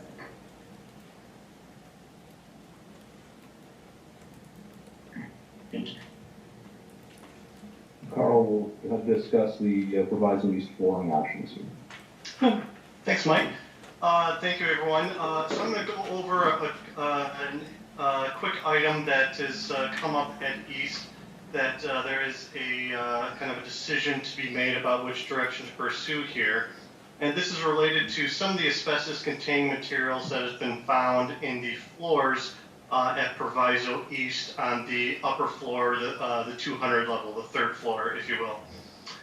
The existing scope had, in the areas of the mechanical equipment that was going to be removed, removing a band of flooring tile along the window, and then replacing it with a contrasting strip of vinyl or composite tile. And the reason why this was designed this way is to prevent the aesthetics of having multiple patching areas where mechanical equipment was removed. A lot of times it's really apparent. You can never match the existing tile. And so we wanted to avoid kind of a mismatch of tiles in that area. However, what was found when the testing company was taking samples is that the resilient tile in the mastic is asbestos containing. So in order to perform this work, the areas would need to have full containment. At that point, there were some costs that came into play here as Gilbane and Perksonville, we're obviously planning for this project, but we're also keeping our eye on any future projects the district may want to perform, so that way we can be sure that the district is spending their money most efficiently now with an eye on the future. So Mike, if you want to go to the next slide here.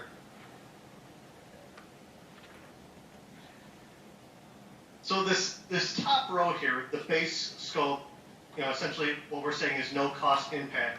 This reflects everything that has been bid and is currently in the scope. We're removing a portion of the existing tile, the substrate, and replacing it with a contrasting accent band. So this requires, as I mentioned, the ACM containment measures, which are estimated to be about $300,000. In the future, if the district would like to replace the remainder of the floor, additional containment would be required, and so there would be a duplication of these containment costs.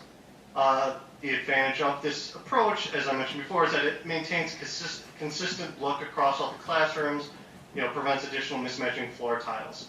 But, like I said, the downside of this is that it has the duplication of the asbestos containment if the district would like to replace the floor anytime in the future. So we've prepared a couple of options for the district to consider. The first one is what we call the scope reduction option, which would result in about a $450,000 credit. This one will not require asbestos containment measures, so we'd be able to credit that money back. However, the one downside to this is that the patching would increase the amount of mismatched floor tiles in areas where equipment was removed. So, if the district would like to in the future in the near future replace the floor, living with a little bit some mismatched floor tiles for a couple of years may be acceptable. On the flip side, there's the option for a scope increase, which is estimated to be an $800,000 add, which would remove and replace most of the classroom or office floors on that third level. It would require the ACM containment measures. However, because you'd be replacing the entire floor, it would only have those costs once. There would also be some additional offsetting costs. You would no longer have to pay about $200,000 for floor protection, because if you're replacing the floor, you don't need to lay down floor protection on it. The one large caveat to this scope increase is item number 4 here, which is that it requires the district designate half of the third floor for an early construction start no later than March 1st. There are some other considerations, with this early start in terms of alleviating pressure on getting the balance of the scope, sequence 2 scope completed as well, but that's obviously an operational consideration, so we want to make sure that we brought that to your attention. So if you want to go back to the next slide here. So to kind of try to summarize, this issue up, if the district was taking a path to replace all the floors on the 200 level under the base scope, it would cost an estimated $1.95 million plus any cost escalation, for whenever you would perform that work. For the reduced scope, it would cost a little bit less at $1.6 million plus cost escalation. And then for the increased scope would be the most immediate budget, efficient option. However, it does have the caveat of turning over the third floor in early March. I think we just put March 1st. I don't know if that's a hard date or if this is early March. We need to ask Gilbane about that.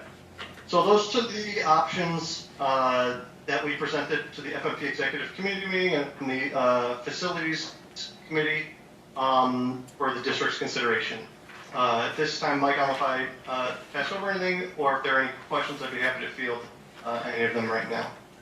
The main reason why we brought this up in the process was that we wanted to, we were working with Gilbane and making sure that we were leaving no stone unturned here, financially looking at how you're best using your dollars, knowing that there was availability for additional funds that were made, that was made possible by the bids and the other good work that's been done on previous sequences of work. So this is something that will be in the prioritization process as well. The main consideration has been whether or not the portion of the third floor can be turned over for that would be required for any increased scope here as well. So feel free to ask any questions that you might have.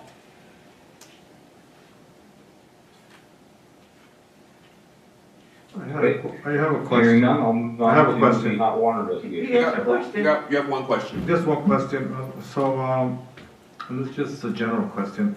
Being that the floor has sleepers and you are going to disturb the floor when you're actually cutting through where the equipment is going to be mounted, what are the possibilities that some of the contamination is going to go in between the sleepers and not be able to be removed? It may even cause actually a more dangerous situation, having more of the particles in between the sleepers because it was disturbed during the cutting of the flooring. We're generally not qualified to respond on how remediation processes are done. That would fall on the remediation contractor and the asbestos containment designer. For that, just to know that the material as it is right now is not friable in any friable position as it is. It is within the mastic and the tile, so it doesn't pose any current risk as has been assessed, and we've read those assessments. But I would have to defer the process of removal of that to the actual contractors and designers of that system. Okay, so it's just on the tile and with the black glue that's underneath the tile. Okay. Mike, this is Joe. If you remove all the flooring that's there, it becomes friable because you do have to remove the subfloor, the wood, and then you'll expose all the sleepers so you can sweep it all up and clean it all. So once you get to that point of doing the entire flooring, you won't have any asbestos that's remaining. No, I know, but in this case we're not. No. Right.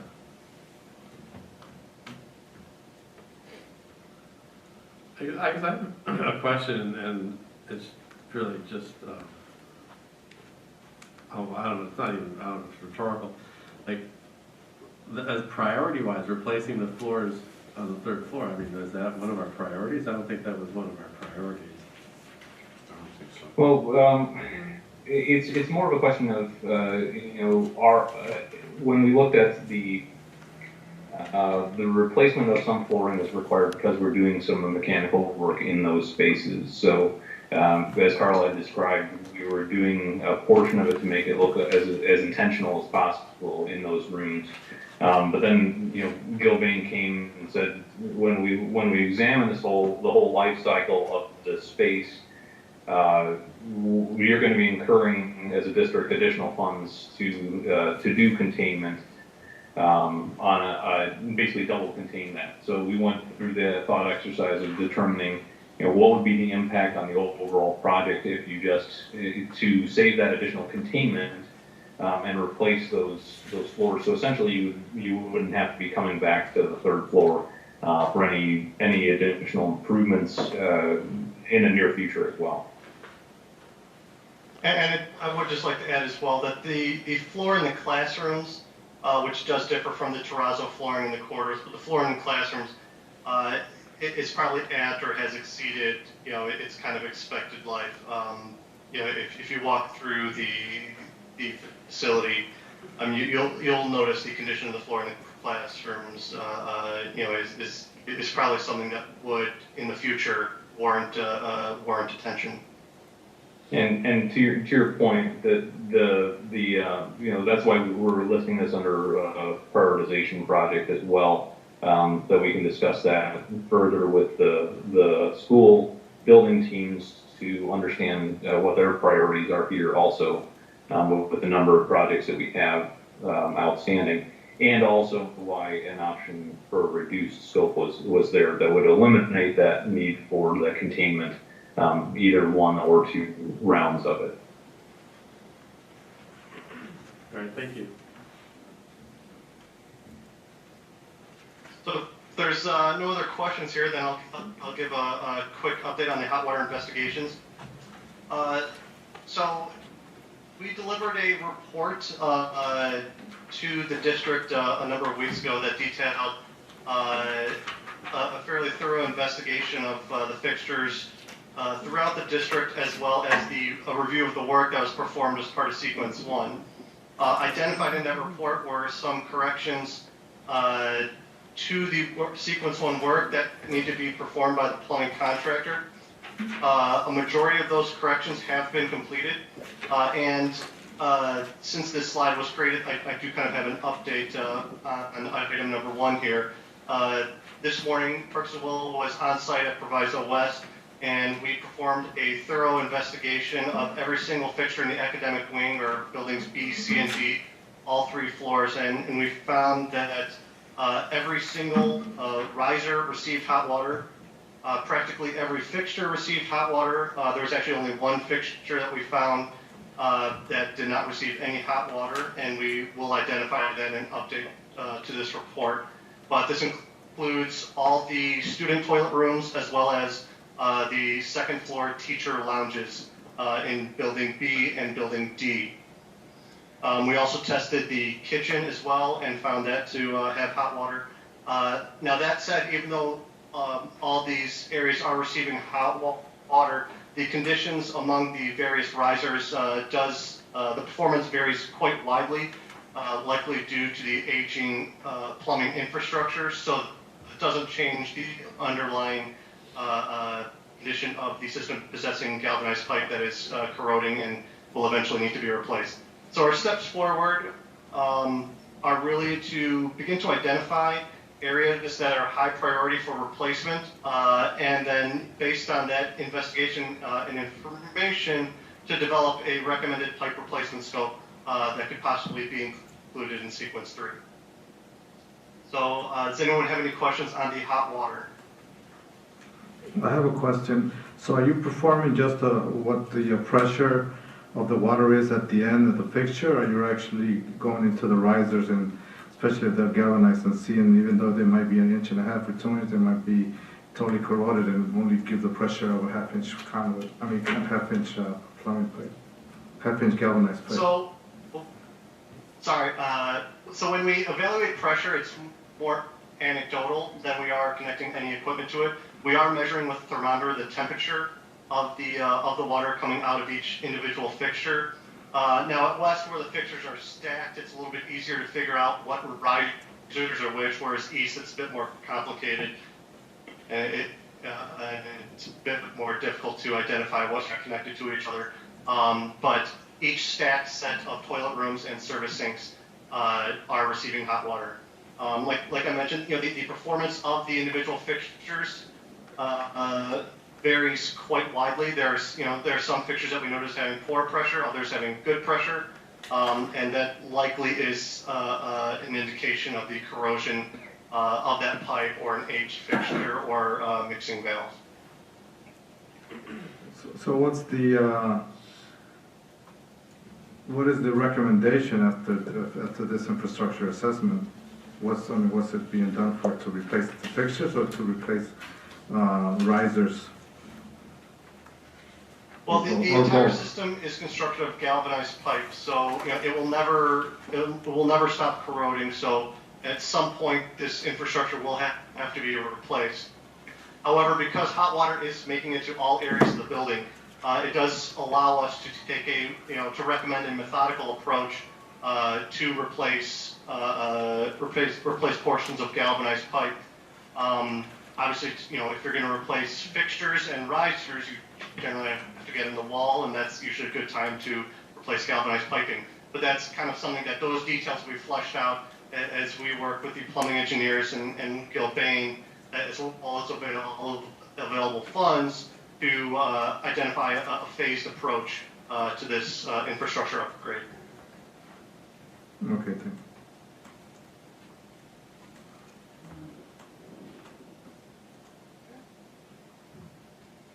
Thank you, Carl. So moving on to the sequence 3 prioritization projects, we had talked, we went through a little bit of the process of that, and that was mirrored in the schedule that you saw earlier in our presentation. And this is reflecting generally the sequence 3 budgets that have been developed through the cost savings, both in bids and in the previous projects. We have developed using this. This number is a plus or minus number again, as Joe was saying, and because of some additional realized savings through soft costs that we're able to bring back in here, you may see some fluctuations in this number closer to the $12 million that Joe was saying.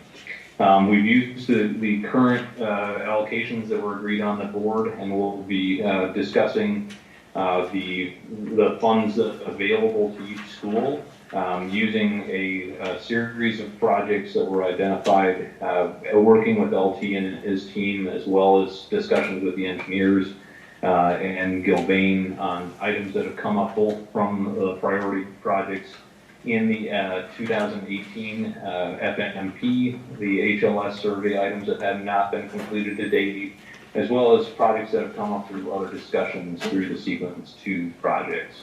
Those have come to lists that will be sent to the building teams for each building. Estimates have been provided by Gilbane and verified by the engineers. So we have a rough order of magnitude estimate from there, and we can start to prioritize these projects within the allocation of funds that are available for each school. I won't go through each one of these here, but we're also looking for additional input from the school teams on any of the additional projects that they might see as priorities that are there, and we can additionally start to list those out here and add them to that to identify costs. Our target is to have meetings with the building teams here within the next week or so, so that we can bring a prioritized list that fits within the allocations for each school to you at the next board meeting, and then we can start going through the design process as was previously outlined. Any questions on how sequence 3 is going to shake out?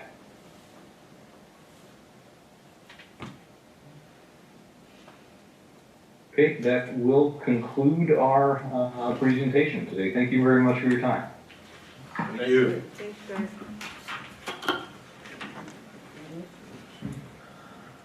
Mr. Taylor, is that it? Is that it? Yes, sir. Thank you. Okay. All right, our last presentation this evening is from the Teaching and Learning Division, Dr. Williams.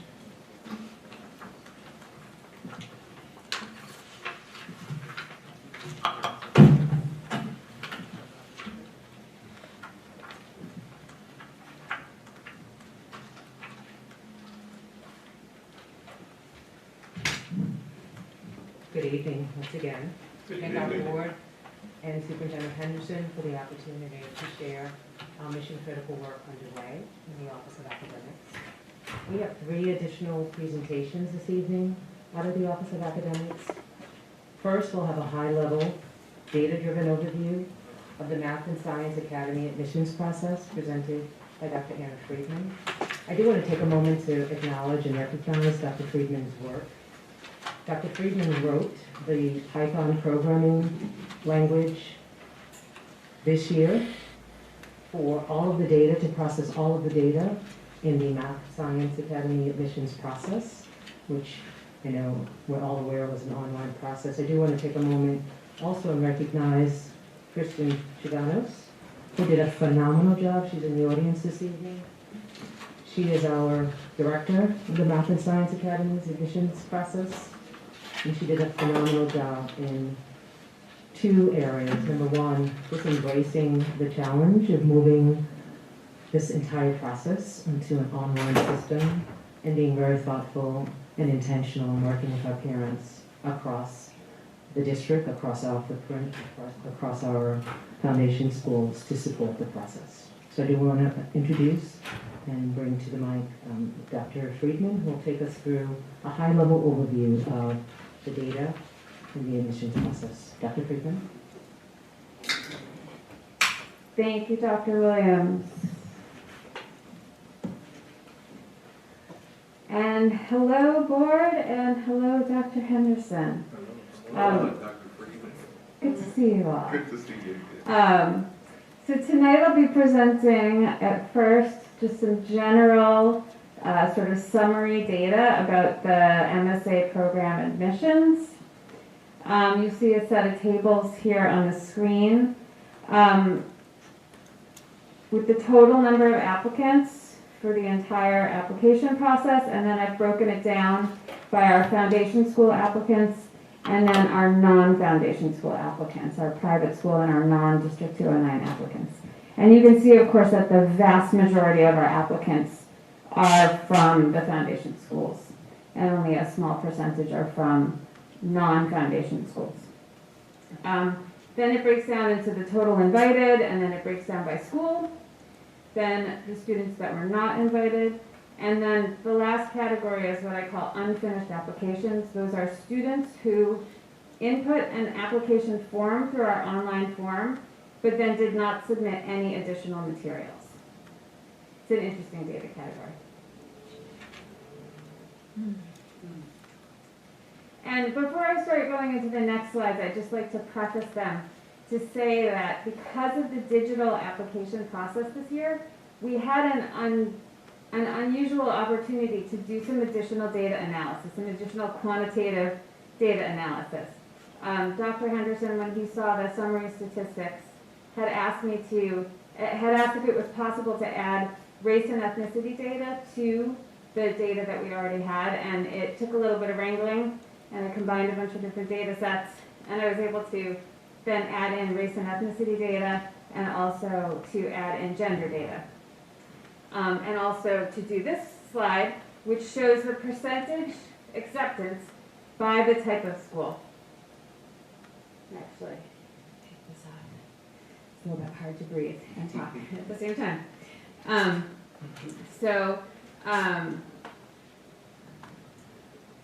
The gold bars on this chart show the percentage of accepted students for all types of schools.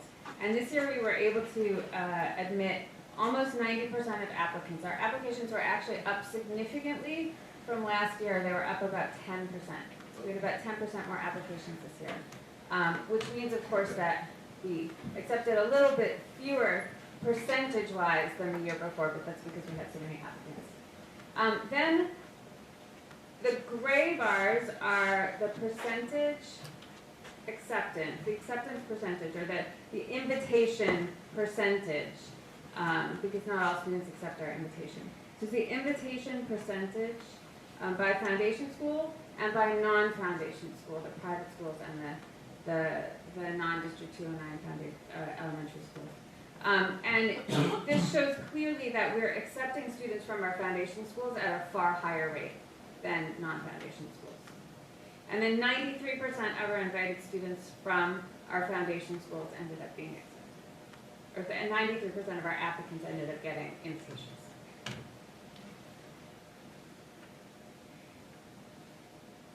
When we get to race and ethnicity statistics, again, I'd like to stress that these are quantitative statistics, and they clearly show some inequity issues.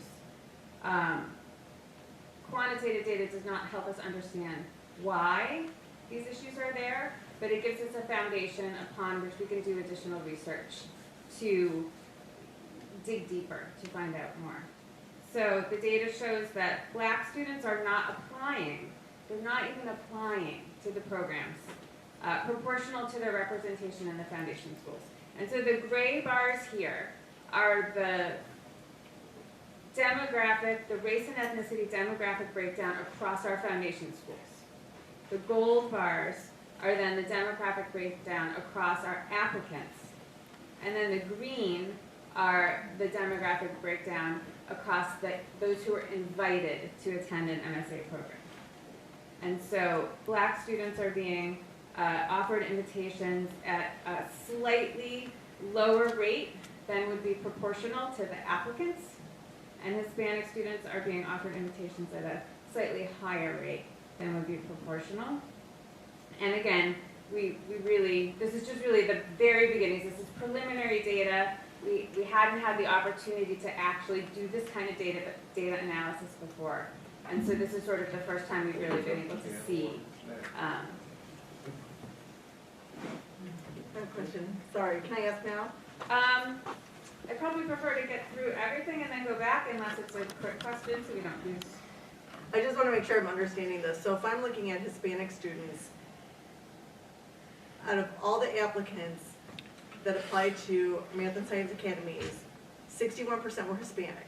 Yes. And of that 61%, we invited 62% of them to be in the academies. So, yes, 61% of all applicants were Hispanic, just to use that as an example. And then 62% of the invitations that went out were to Hispanic students. Okay, because I just want to make sure, because it looks like, you know, how are we inviting more than apply? But those Right, are really so if you two add separate up, yeah, measurements. if you add up all the greens, you'll get to 100, and if you add up all the yellows, you'll get to 100. Okay. Thank you. So then, what I did is I broke it down more granularly into the 3 different programs, and this is where we see an additional level of inequity, unfortunately. And so, when we look at PMSA, for example, we show that Black students are invited to attend PMSA at a disproportional rate to the other MSA programs, and Hispanic students then are invited at a significantly higher rate, and white students are invited to attend PMSA at a slightly higher rate. And again, this is quantitative data. It's just a beginning. It doesn't tell us the why. You can see that the applicants themselves replicate issues of inequity. So it starts even before they apply to the program. And so, and then the last slide I'm going to present today is we do know from our enrollment statistics that, for example, the enrollment at PMSA is a higher female percentage than male percentage. So I did a breakdown by gender.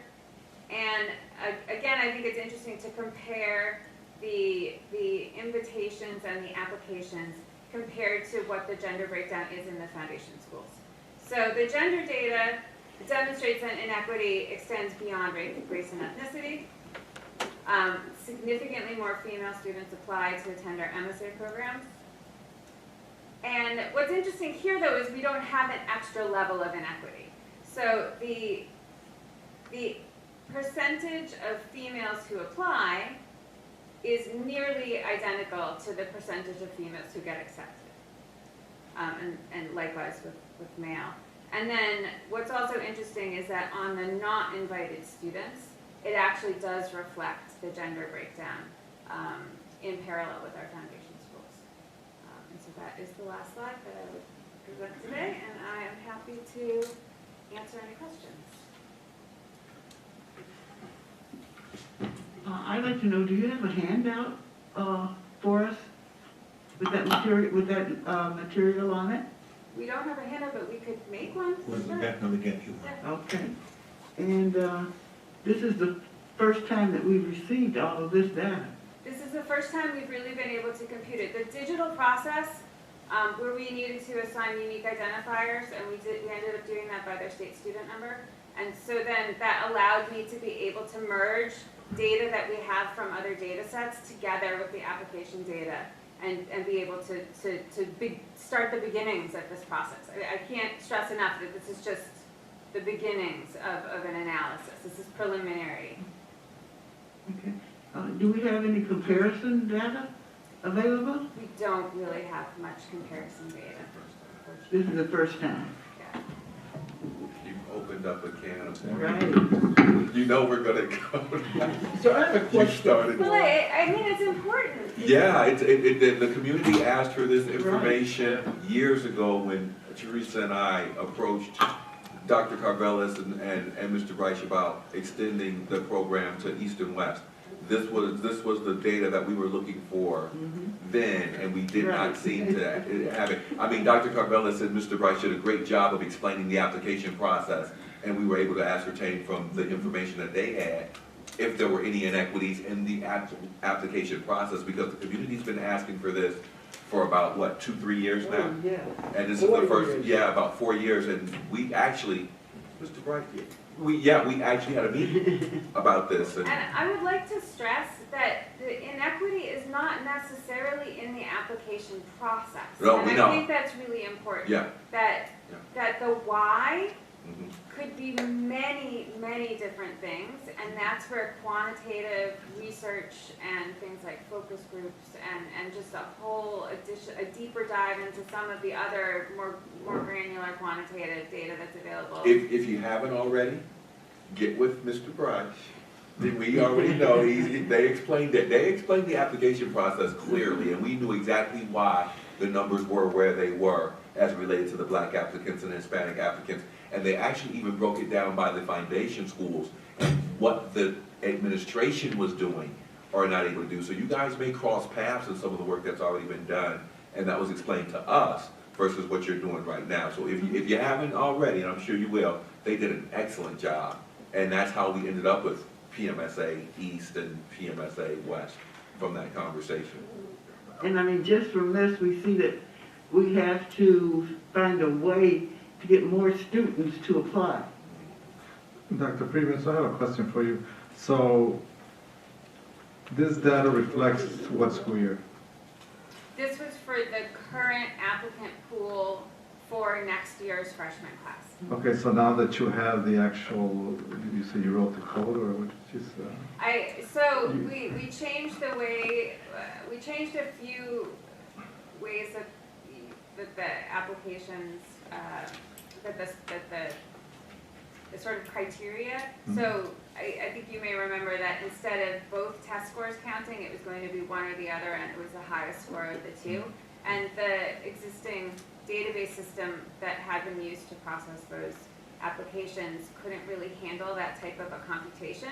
So I basically took all the logic that had existed and I just changed it a little bit to add in some of the new parameters, and I basically wrote a small computer program. The reason I'm asking is because if you were to do it to that school year, now you have the actual, since you wrote the parameters for the logic for the actual program lines, you were able to actually go back to the other years and actually compute what happened those school years, correct? Or not? Was that too much work?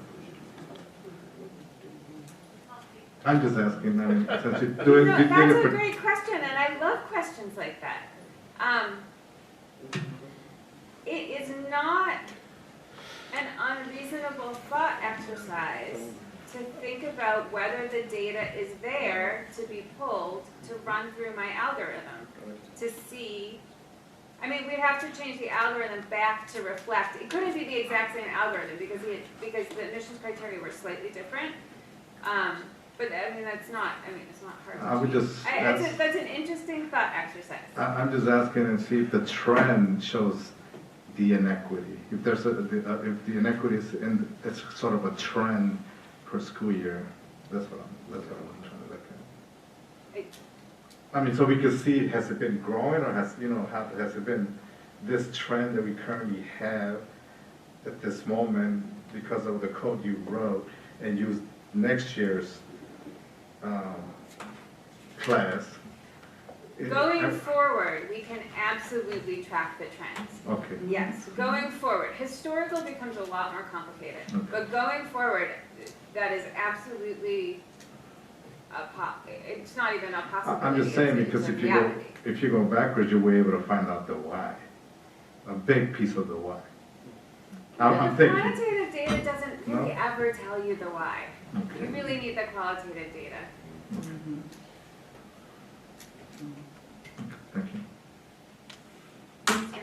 Yeah, so when we're looking at this, we have it broken down by ethnicity and by gender, but we don't have gender and ethnicity cross-reference. That would be the next deep dive. Okay. And it was quite a lot of time to put this together. We only finished the application process very soon, so it was quite a lot of time just to get this prepared. So that would be the next level deeper dive into this particular slide, yes. Right, I think, and then after we have this data, then we start examining why do we have these inequities? And like you said, it could be many, many, many reasons. If we're looking at all the students who are applying, and we're seeing that black students are not, they're half the application rate of Hispanics. And that's very disproportionate to what we have in our foundation school. So that's very interesting. But then I bet if we, I'd be willing to put a dozen donuts on. If we looked at gender, it would be our black boys who are not applying to the Math and Science Academies. So it just, once we get this data and we're looking at why, and then we need to start looking at how do we increase these application rates? How do we reach out? How do we work with the foundation school? So that's going to be, I think, very, very interesting moving forward, and how we kind of right these wrongs.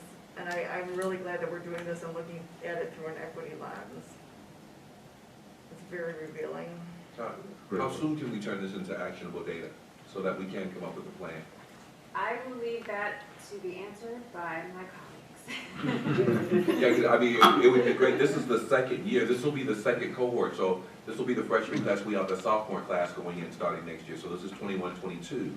So it would be great initially to be able to take this information in the beginning and begin to assist our foundation schools with this problem, rather than drawing it out year after year, since it's such a new program in those two schools. Because the numbers are great. We're meeting our goal overall, but we have an opportunity, a unique opportunity right now in the onset to catch this before it gets too far ahead of us in addressing these issues right now. So if we can make this some type of action plan with our foundation schools, nothing major, just some feeler things to see what we get incrementally. And if you guys can go on steroids with it, by all means. It may not even have to do with the foundation schools. It may just be that families need support. There are so many possible different reasons for what we're seeing in the quantitative data that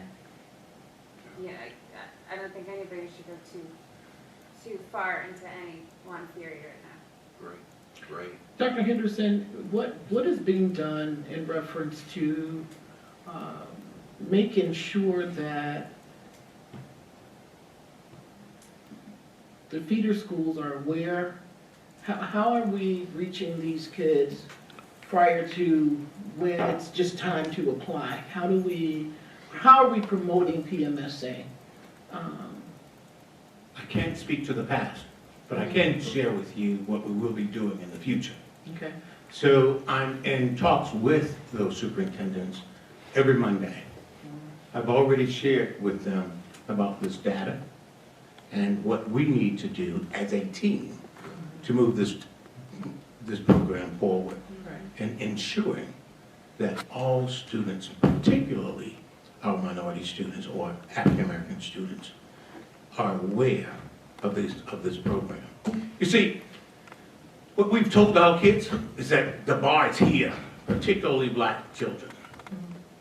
So they're saying to themselves, up front, I'm not going to even waste my time. I'm not going to even test for that. That's what's happening. Thank you. You got it. You got it. Just going to sleep mode. Good work. Well, this is great. Great. Good job. Thank you. Thank you. Thank you so very much, Dr. Freeman. Great. Just let me share with you, ladies and gentlemen, we were looking at this at Monday. Was it Monday? Last week.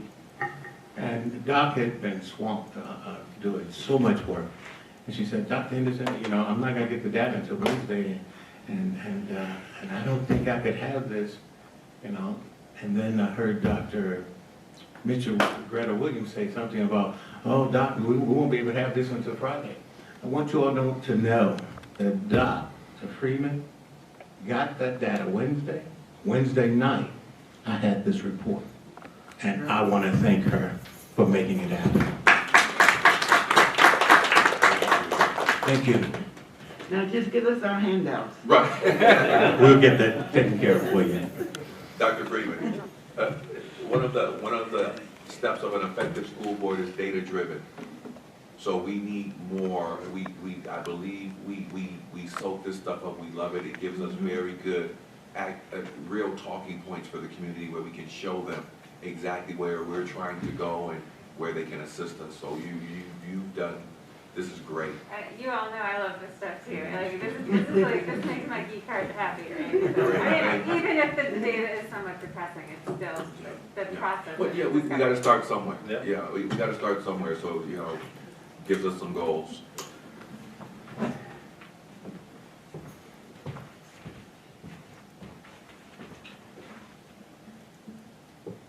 Thank you very, very much, Dr. Friedman. Very intentional work from Dr. Friedman, Dr. Greta Mitchell-Williams, Dr. Howard. And I know I'm missing people, but I do want to acknowledge again. Yes, great work, ladies, great work. Teamwork is indeed very, very critical in this kind of in-depth analysis. Teamwork is so critically important. And so I do want to thank the team members who were up nights and weekends over the last few months, just really working intentionally to ensure that we had a fair and equitable process, that it was transparent and thoughtful.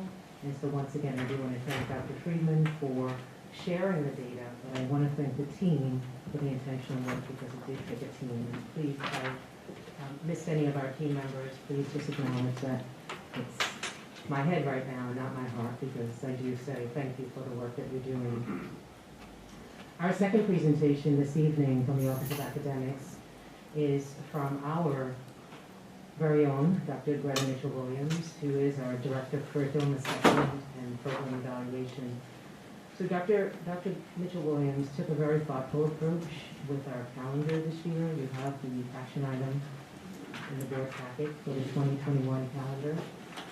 What she did was she surveyed our teachers to get their feedback and input about our calendar and worked very closely with the administrators, our principals, across the district to solicit input and feedback and their ideas.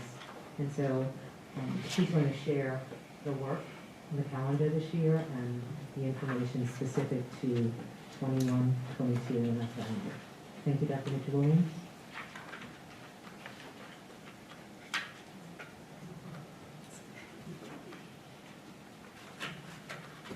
Good evening, everyone. Good evening. Good evening. I really think this is February.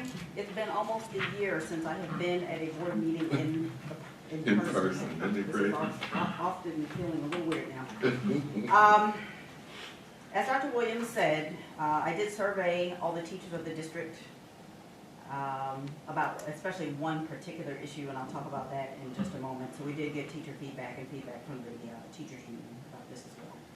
One of the challenges of any high school district is when do we end the semester? Right. First semester and second semester are always unequal, and they will always be unequal as long as we have our final exams prior to winter break.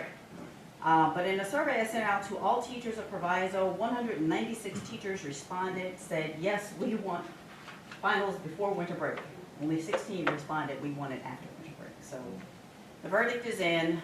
It's not an ideal situation. For year-long courses, which is most of the courses of the district, it's really not a problem. You adjust. Where it's more challenging is when you have semester-long courses, and semester one is shorter than semester two. So in a lot of the curriculum that we've written, teachers have adapted for that. So for example, the course will be written for to really fit first semester, and then there are additional opportunities in second semester that there's really not enough time for in first semester. So that's been the sort of give and take on dealing with the uneven semesters. Our calendar does meet ISBE guidelines as they stand today, but we know that some of those things are subject to change. What isn't going to change is they still require 176 days of instruction. So we have 176 days of instruction in our calendar. The things that people really want to know about is great. When does school start? when does school end, when is winter break, when is spring break. Our school year will start with first day of instruction being August the 20th. That is the first day for grade 9 students. That is usually the way we start the school year, with all other students coming on that following Monday the 23rd. There will be a half day. We always like to make sure the parents are aware there is one half day in the school year. There are no other half days, so if your student says otherwise, they've misunderstood. October 22nd will be an early release day. It won't be for students because it will be a district institute day, a building institute for teachers. But teachers will have early release for having spent the day before, the afternoon, and the evening during parent-teacher conferences. Winter break, this year our winter breaks always surround the Christian holiday of Christmas. And Christmas falls this year on a Saturday. So the dilemma is always, well, do you start your winter break in the middle of a week? Do you give the whole week before and then the week after? So the verdict was to end the first semester on December 22nd, to pick up again on Thursday, January the 6th of 2022. So that will be the beginning of the second semester. Our spring break will be March 21st through 25th. And all other days are pretty much the usual. What is unusual this year, again, and it has everything to do with when we start, when winter break is, we end on June 1st. And I know it is always the desire of the district to finish the school year in the month of May. There's nothing too magical about that. It's just been what is usual, but this year we do end on June 1st. So we're going back to June?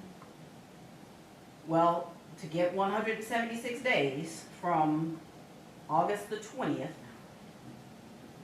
that takes us into June 1st as our last day. Saying get the 176 days, but Yes. I thought at one point we were getting out of school in June in Proviso Township. Remember that, Ms. Kelly?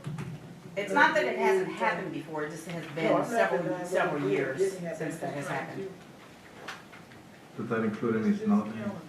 So what day do we get out in June? The last day of school will be June 1st, barring any emergency days. Oh, June 1st. Which are a little bit less likely for us to have to use since we are one-to-one.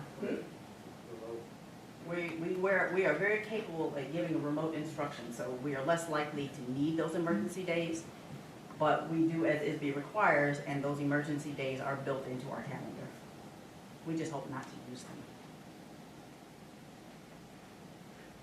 So are those like the snow days? They would have been, we would have called them snow days before. But again, because we are very capable and adept at providing remote instruction, we no longer have to cancel Right. school We don't because have there's snow. snow days anymore. Right. Wow. Pretty cool. We ask for the power to stay on. That's all we need. How come, winter break is 11 days? Winter break should be 10 days. Students will attend on the 22nd. Oh, they are, okay. Yes. The 22nd is an attendance day, so final exams, for example, will be the 20th, 21st, and 22nd. Okay, I guess I'm just reading underneath it where it says end of semester 1, the 22nd But that would to be the the 31st. last day. Oh, It's oh, a you're right. non-attendance day, so. Paul, do you have a pen? I can make that adjustment. I just want to make sure I got that. Good catch. You know how many people looked at this calendar and did not see that? So I absolutely will make that adjustment. Thank you. So they are in school on the 22nd? Yes. Okay, because then I was gonna say, if it's, yeah, why not come back a day earlier in January, but. Yeah. Okay, thank you. You're welcome. Thank you.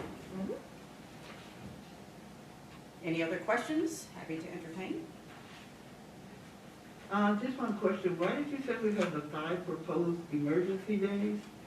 What was the, School code requires it.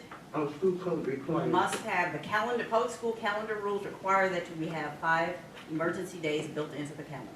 Even though we don't have snow days? Okay, gotcha. Any number, they're not always snow days. It could be anything else. Yeah. It could be something It could else. be a township power outage. It could be anything. So this hasn't, It could be anything.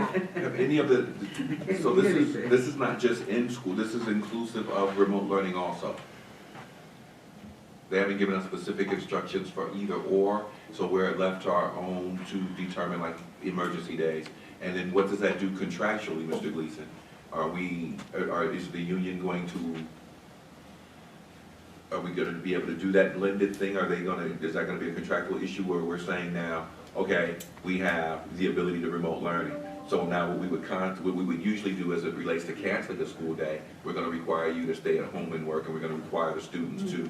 Will we need policy change or contractual language for that? No? No, we'll have to review an MOA that we have. So we have an MOA in place with the teachers union to be able to use emergency days because we've agreed on a structure for the day. Okay. It's gonna expire at the end of this year, but we can talk to them about having it in place for next year. Correct. And if you have that agreement and the program you have is approved by the ROEs, which yours is, then that day will count towards the 176 student Great. attendance days. Great. Okay.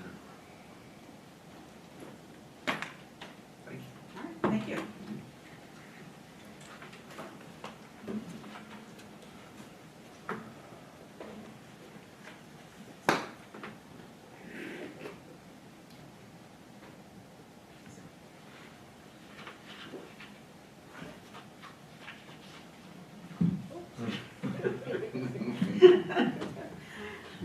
Okay, thank you. Our third and final presentation this evening is an information item that the board has in the board packet.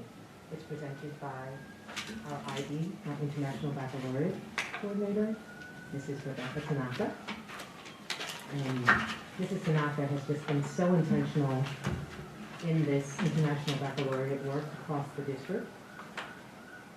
Looking through a coherent framework, what does it look like from a systems perspective to have every school in our district with an International Baccalaureate approach to this work? So I'm really excited that she's going to share information about the International Baccalaureate programs across the district. Tonight's focus will be a specific focus on the IB application that you have in your packet for authorization for the career-related program for Proviso West High School. I do want to take a moment and acknowledge a number of team members who are involved in this very intentional work. I'd be remiss if I didn't recognize Dr. Corrales and the principal of West and her team, Mr. Costina, Dr. Jeremiah, Ms. Kate Foster, who is a key leader in the College and Career Academy as the coordinator, all the teachers and staff at West for the intentional work and the commitment to promoting a learner-centered education and an inquiry-based approach to teaching, and especially for forging ahead in the IB authorization process. Again, thank you. So you'll hear information about our processes across the district and specific to Proviso West this evening. Mrs. Tanaka?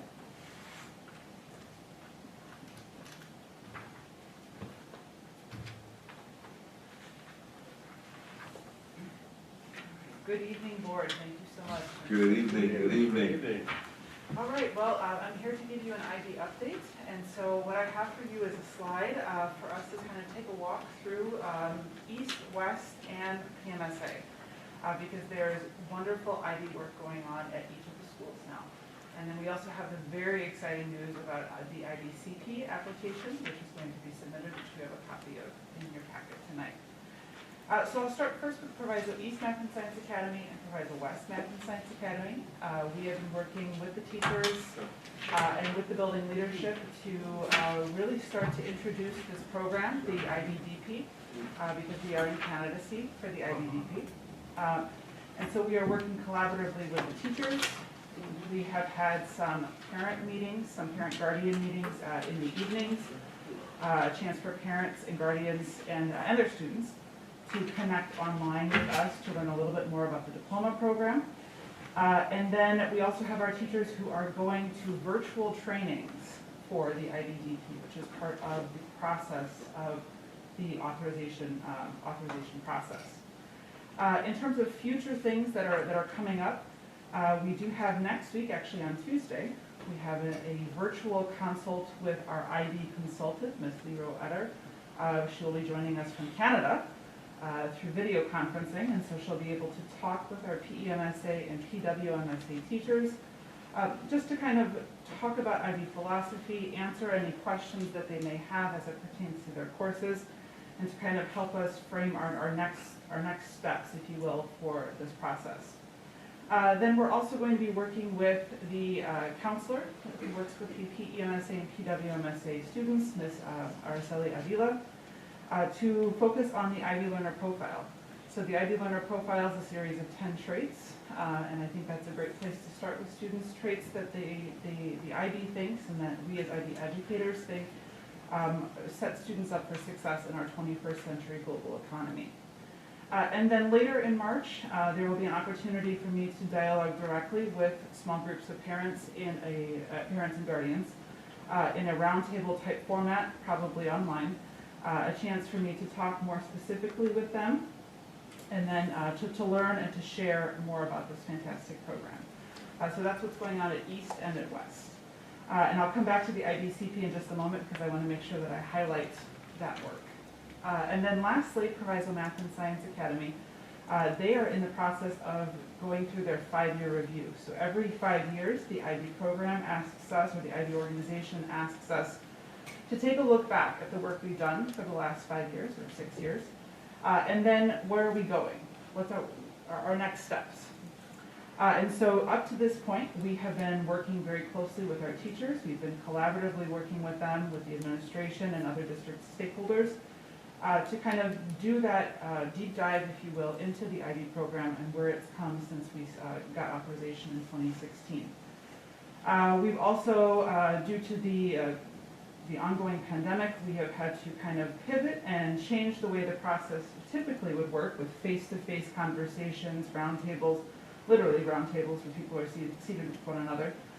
Instead, we're doing parent, guardian, and teacher feedback, listening sessions, if you will, that have a survey component to them, so that way I'm able to actually capture their thoughts and then share those thoughts and kind of put them together in our 5-year review dossier.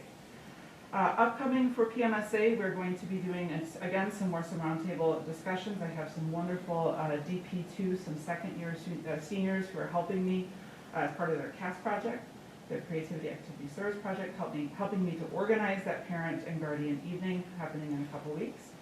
And then we'll also do the same for the students, giving them an opportunity to share their thoughts as diploma students, either course or full diploma students, kind of what their experience has been and what are some thoughts for the future. So tonight is all about the CP at Proviso West, and I am so excited for my colleagues at West, for Ms. Kate Foster, who worked tirelessly on this process, to be ready to submit this application. The IBCP is one of the other programs of study that is available to students in their junior and their senior year. Just like diploma program, it is an inquiry-based model of education. And if you look at my image here, at the very center is the student. And that's who this is about, focusing on the students. Students in the CP, just like in the DP, are using problem-based learning. They're using inquiry to connect with topics of local and global importance. In the 21st century today, we have to help our students develop those skill sets to be able to go out and work with people and work in places that are not immediately close to us. As I mentioned, the CP is something that is a junior through senior year commitment for students. There is a career-related course of study. So students are doing something that is of interest to them for their career. They are also taking 2 diploma-level courses, which those scores on those exams could equal college credit, but there's also that wonderful skill development that comes with the DP course. And then students will also take 1 course in personal and professional skills, which help them to kind of navigate some of the ethical concerns that can sometimes arise in certain careers or in certain fields. So tonight, in your board packet, you guys have the application for authorization, and we are so excited that this will be sent in soon, and we look forward to an authorization visit, most likely virtual, based on the current world situation, but that will be sometime in the spring to summer. So if we're applying now, when will we hear a decision? Well, That's a great question.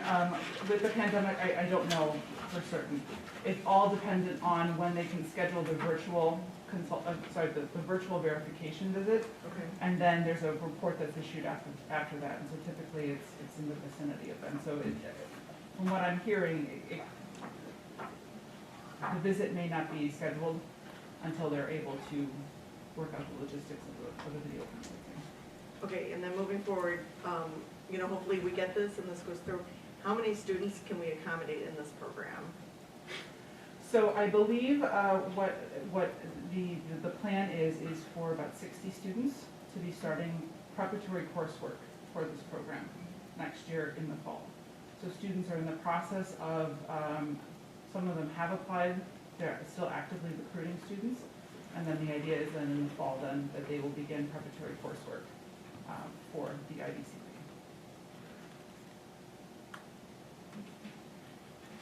Great work, thanks. Thank you.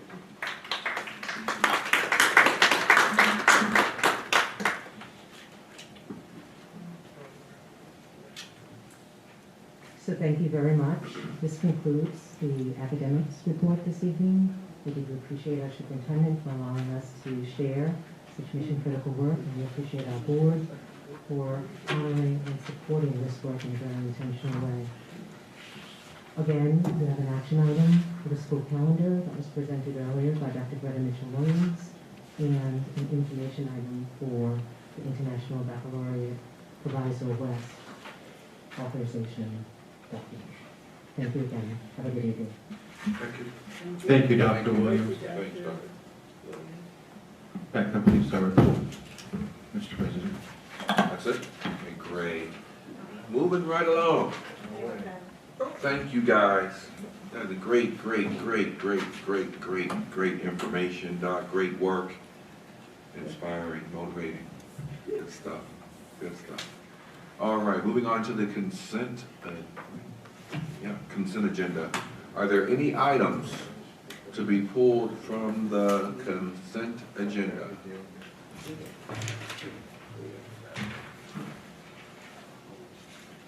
see here, going once. Consent agenda. Number 16. Number 16. Bottom of the page.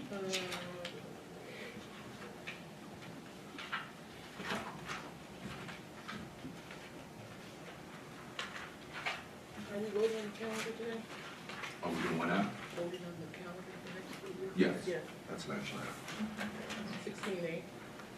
16A. Okay, any other items to be pulled from the consent agenda? Hearing none. Can I get a motion to approve the consent agenda minus item 16A? So moved. Second. Discussion. Ms. Grant, please call the roll. Sure, Mr. Wagner. Aye. Mrs. Kelly. Aye. Ms. Medina, absent. Ms. Patterson. Aye. Ms. Grant, aye. Mr. Gutierrez. Aye. Mr. Alexander. Aye. Motion carries. Can I get a motion to approve consent agenda item 16A? So moved. Second. Discussion. Discussion. On this calendar, I have some reluctancy, because I know in the past, we have some families in our community that I can see what's probably going to happen. You're saying December 22nd, kids will go to school up until December 22nd. Then you run into the problem of parents wanting students to take early finals so that they could leave for vacation. I have not seen it not happen in this district, and going up until December 22nd, I could see it happening even more so. So that's just my take. Any other discussion? Did you want to respond? No, I don't. Just want Okay, great. Hearing none, and Ms. Grant, please call the roll. Sure, Mrs. Kelly. Aye. Ms. Medina, absent. Ms. Patterson. Nay. Ms. Grant, aye. Mr. Gutierrez. Aye. Mr. Wagner. Aye. Mr. Alexander. Aye. Motion carries. Okay, that concludes the consent agenda. Any old business? Hearing none. Any new business? New business. We have new business. Yes. Go ahead, Ms. Grant. Yes, I would like the board to have a discussion about the committee situation. At the board retreat, Dr. Henderson outlined a whole set of new committees that kind of obliterated the old ones. And so I really think that any discussion about or any decisions about committees need to be board-led. And I think it's really important that we continue to have committees because it's a really important window for transparency to the public and a way for the public to continue to be involved in our schools. Great. So I'm really asking for a larger discussion amongst us before any decisions are made. And we shall have it. Mr. Gleason, I've got copies of policy 2150 that I'd like to give to each board member, but it's not in the agenda. Is it okay if I pass these out? It's okay to hand out information that's public record. Yeah, it's public record. I just want to make sure before I get this stuff back, I have to snatch it back. And I want to bring this to the attention and give a brief explanation of what's further going on and appreciate Ms. Grant's concerns.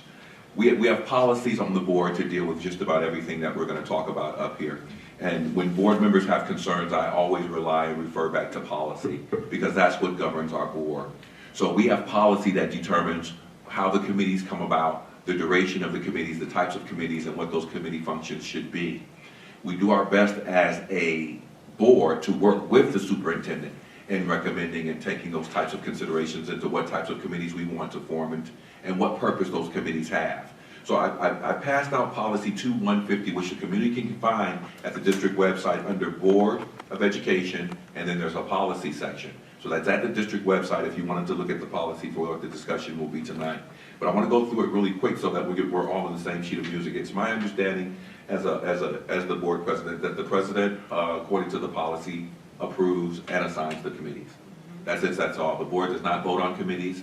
The committees were assigned initially when we were elected by Ms. Kelly, and then they were assigned by Mr. Wagner in that fashion. So I did not ask to form a committee. They offered me a committee and I could either take it or decline.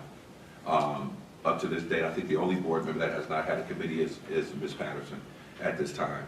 We also had an election a couple of years ago, and in all transparency, the decision was made to remove Mr. Valtierrez from his committee based upon that, and there was no voter conversation about it. Mr. Wagner was president at the time and exercised his right as the president to do so. And that's according to policy, and there was nothing Mr. Valtierrez could do about it. So I just want to make sure that we understand precedent and that we operate by policy, and my whole thing with the board is that we're consistent in our operations. Now, there is some community concern that the board has some type of oversight or advisory role in committees. This is farthest from the truth. We do not advise individually or do anything individually based upon our oath of office as board members. When I was on a board chairmanship with Mr. Dan Johnson, we came up with the agenda and we discussed information and brought that information and discussion back to the board for action if there was any action to be taken at all. But no decisions were made at that meeting. At no point in time at my committee meetings did I ever command or direct or advise Mr. Johnson as an administrator to do anything because I have no authority as a board member to do so. And I made sure that that was clear at my committee meetings when people wanted to get off agenda and ask, and you have to really inform the public because you can get in a lot of trouble with the public thinking that an individual board member is actually running a committee. No, we serve on that committee for a purpose and for a period of time at the request of the president to accomplish something. Once that's accomplished, the committee should go away. And the board policy is very clear on those committees that should possibly stand. And in the board policy, they're all related to student behavior and behavior intervention committees. But no parent engagement committees, no finance committees or things of that nature. Because what can happen is people can begin to believe that we have a role as individual committee members that we don't have. We don't have that. We can't advise as individual committee members. That's a quick way to get in trouble. And we oversee everything that this administration does and what Dr. Henderson does tonight, once a month, in our official capacity as a collective board. We have to do it together. So we don't want to necessarily send the message that we are overseeing individually or have some type of oversight abilities, because legally we're not licensed to give Mr. Paul Stark King or Mr. Dan Johnson or Dr. Henderson individually any advice as it relates to the operation of this district. We hire the superintendent to do that. And we put our full trust and support behind him to make sure that finances and everything, these day-to-day operations are taken care of. And our role as a board is our role as a board. So if there's a problem with the bills or something like that, Dr. Henderson has an open door policy. He does chat and choose. We can ask questions at any point in time. We can set up meetings with individual committee chairs or superintendents and stuff through Dr. Henderson. So there's never a lack of information or transparency. And we got that from Dr. Rodriguez moving forward. Dr. Henderson has been very transparent in giving us everything that we've asked for and then some. So I just want to make sure that the public understands and we understand as a board what the purpose of committees are, and then we can move forward with the conversation as to whether or not Ms. Grant feels that, and understand as president of the board, and because I respect, this is a conversation that we don't even need to have, but we will always have while Rodney Alexander is your president, because I respect each and every one of you and the work that you do and your concerns. So that's why we're having this conversation, because according to board policy, I dismiss it and it's done. But we're not going to operate that way while I'm up here, because I respect you guys. And we're all concerned about moving this district forward. So Amanda, go ahead. I just want to point out a few things, is that when you're talking about the purpose of the committees, you know, I appreciate the fact that we don't, as board members, we don't tell staff members what to do in our committees. And I think anyone who attends the committee meetings understands that that's not the purpose of it at all. Well, committee meetings are a window to the public, whether it's finance, or facilities, or policy, or student assessment, whatever the committee happens to be. That is a window and an opportunity for engagement of the public, for our parents, for our stakeholders, for our community members. And I think that's really important, because to have a fair and functioning democracy, we don't just elect people and then say, okay, well, let us know what happens. I mean, we've done that for quite a while, and we see what trouble that gets us into, right? When we think that our duty as citizens ends at the voting box. We have to remain engaged, and we have to, as elected officials, I believe, provide opportunities for engagement. And when we have these committees, these meetings are open to the public, whether they're broadcast or whether we have them in person. People are welcome to come. And I've seen your meetings, Rodney, the parent engagement. They're huge. They get a ton of involvement, and it's amazing. What happens when that committee goes away? And what happens to that way where parents feel connected, or people in the community feel like they have some real interest in what's happening in our district? I think it really behooves us as board members and as community members and as parents to keep these opportunities open. Furthermore, specifically talking about the finance committee, you know, with this district's history, I think it's crucial that we remain transparent. Not that I think anything, you know, below board is happening, but it's a way to ensure that it's not. It's a way to say, hey, we are so confident in what we're doing here. It's open to the public once a month. Anyone can attend. Anyone can see what's going on. And the materials are public. Anyone can take a look at these. I think that's really important, not just for our district and overcoming the bad history that we've had for decades, but setting a model for how we want to move forward. What kind of a district do we want to be? What do we want to continue to be? What do we want to keep, and what do we want to get rid of? Transparency and accountability are crucial in any form of government. I don't care if it's the forest preserves or the school district or whatever it is. You need that because we are taxpayer funded. Okay? Our money doesn't just come from us. It comes from this entire township.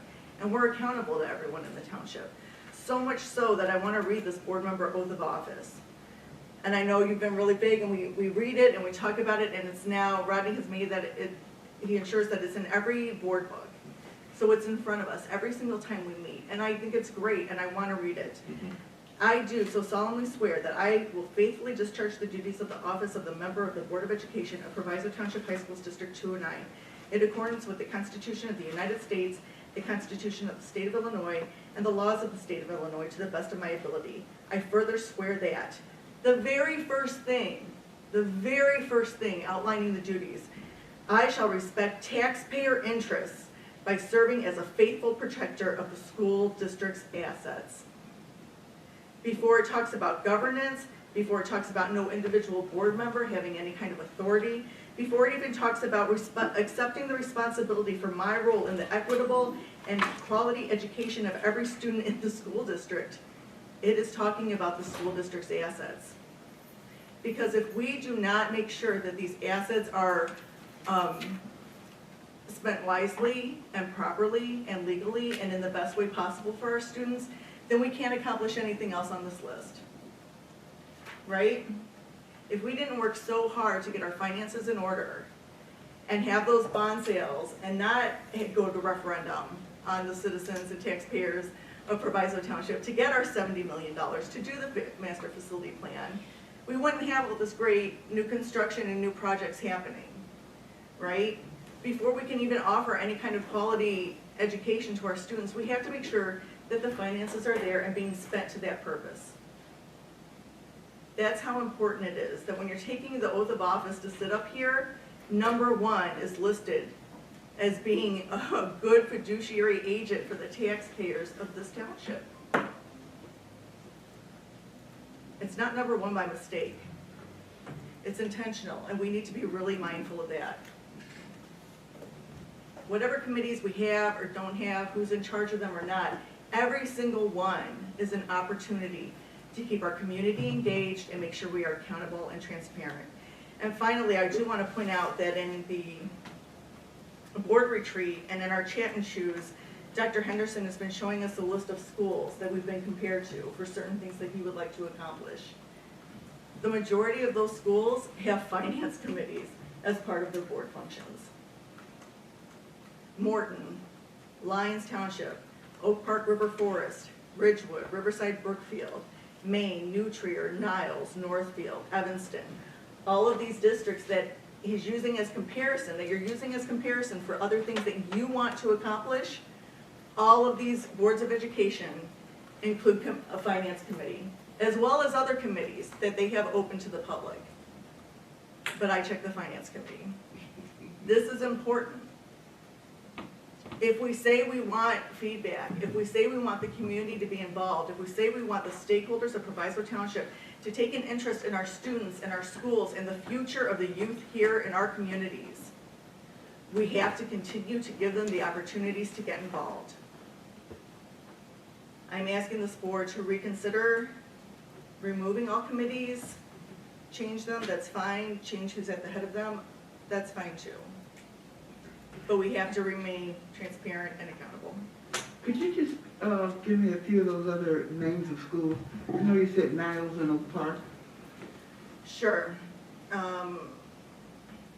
Morton, Lyons Township, Oak Park River Forest, Ridgewood, Riverside Brookfield, Evanston, Maine, New Trier, Niles, Northfield, District 211, Argo 217, Bremen, Evergreen Park, Homewood Flossmoor, Lamont, Thornton Fractional, and Thornton Township. That's just the list of that I looked up. Thank you. Are these finance committees, are they chaired by board members, or are they chaired by the chief financial officer or business manager? Do you know? I believe they all have a board component on them. And this is in addition to other committees that they have. Okay, a board but these component. are listed under board activity on their websites and in their documents. Interesting to see. I have a comments here, Rodney. Yes, ma'am, go ahead. I don't have a committee, and I've been in and around education for 30 plus years. And let me tell you how I've always felt about committees, and I'm sure that's got on during the time Mrs. Kelly was president. And one of the first things that I said to her is I do not want a committee. Worked in the district for 20 years, 20 plus. Here's what happens when you have board members that chair committees. I'm the employee, you're the board member. It gets to the point where you tell me or think you can tell me what to do. And when you're in the position as an employee, what do? You kind of do what the board members say do. I don't see how the same exact thing cannot be done with the finance committee that's done at the regular board meeting. The public gets to know what's going on just like the rest of the board. It lists all the bills and payroll in the agenda.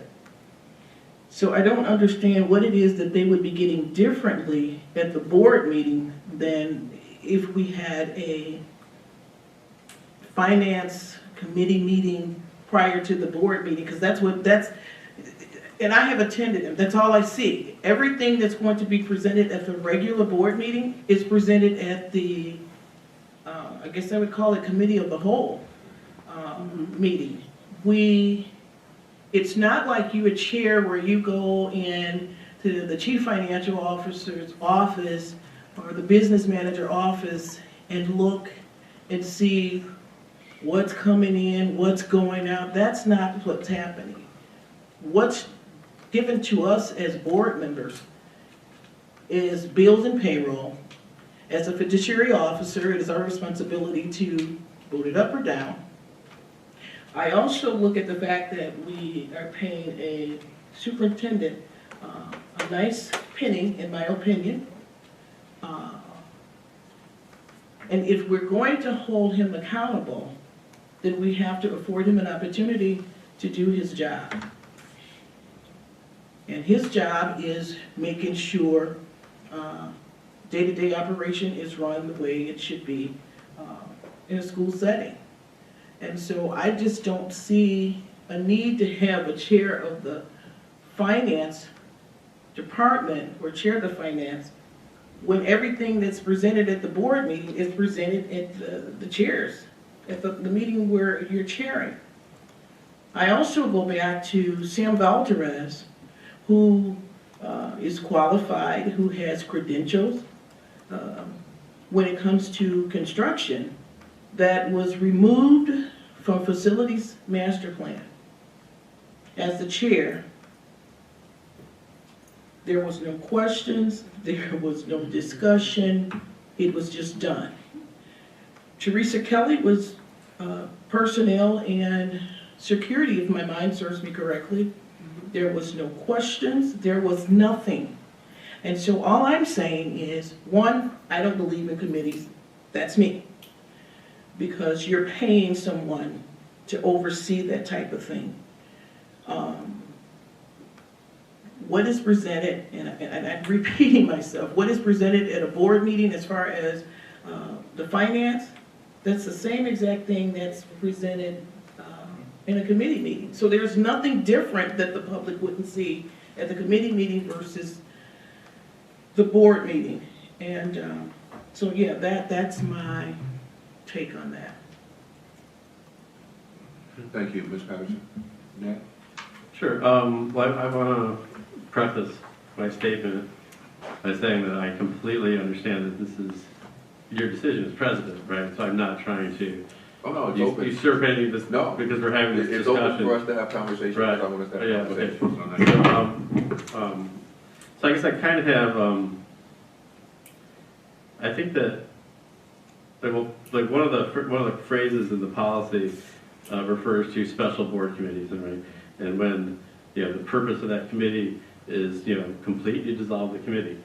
I think that especially with the facility master plan, I mean, we went through a huge community outreach program. We had town halls, we had, lots of community input. We're talking about, really we have like hundreds of millions of dollars of work that could be done. We managed to manifest, 77 million, depending what happens in the next couple of years, to do this work.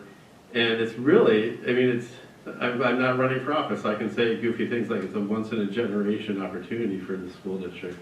And to me, this is a special project that is not even near completion. And I think that our having the Finance and Facility Committee, it's just one extra layer of board eyes on what's happening.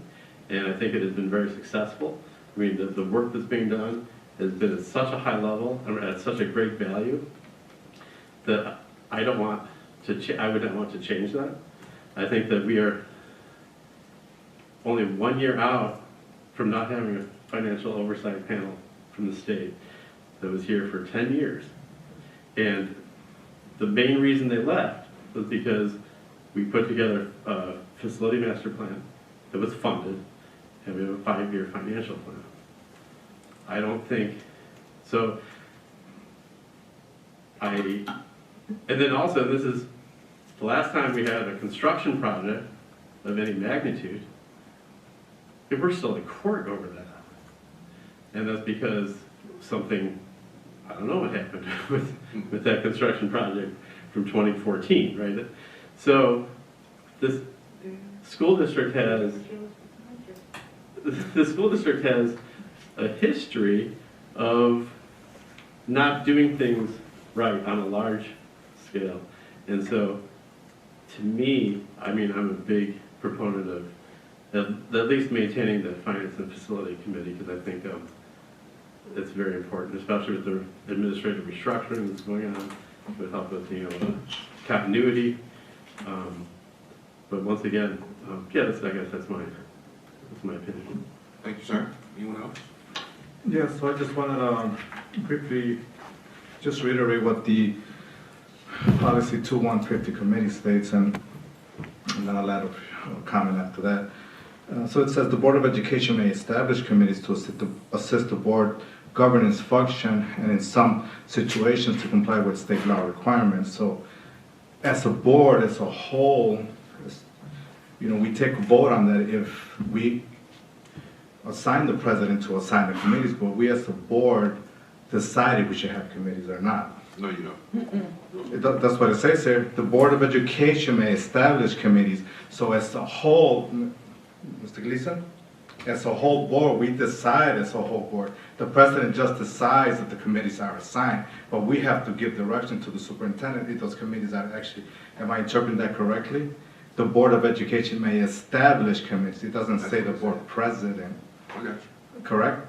The committees are the board's committees, so they're created Right, by so, the board. so we as a board, as the whole 7 members, we create those committees either by recommendation by the superintendent or as in discussion, given direction with 4 yeas, correct? Correct. Okay, thank you. So these committees are known as board committees and report directly to the board. And I understand, let me finish. Committee members may include both members and non-board members, depending on the committee's purpose. So in the beginning, when we first got elected, I did think, and most of the board members could agree with me, that we really had issues with, especially with the facilities master plan coming into play. We did have issues with, because of the situation that happened in 2014 with the fire, we did have issues with that. And if I recall correctly, and I'm not saying it because I was the chair, I was just saying one of the things with the committee, of the facilities committee, was how are we going to develop a method or a strategy to go about and structure this facility master plan, and how we're going to actually take this task and how we're going to manage it. So the construction management style that we have currently with Gilbane was developed by that committee, and we did have a need at that time. There was a lot of stuff really going on with the facilities, with the finance, and at that time, I think, it was also recommended by the superintendent at that time, but also the board members understood that we needed to have these committees to address some serious issues we had. Okay? So, and during those times, most of us here, sitting here, were novice board members. Now, we're not totally mature board members yet, but we have a little bit more understanding and a maturity as far as it goes as being a board member in governance of what we do here for the district. So, yeah, we did have a lot of issues back then. And if this would have came up back then, I would have just said, you know what, I totally disagree, but I would have just have to take the decision of the whole board as a whole back then as well. Back then I think that we did need all this committees because we had serious issues, but we came a long way.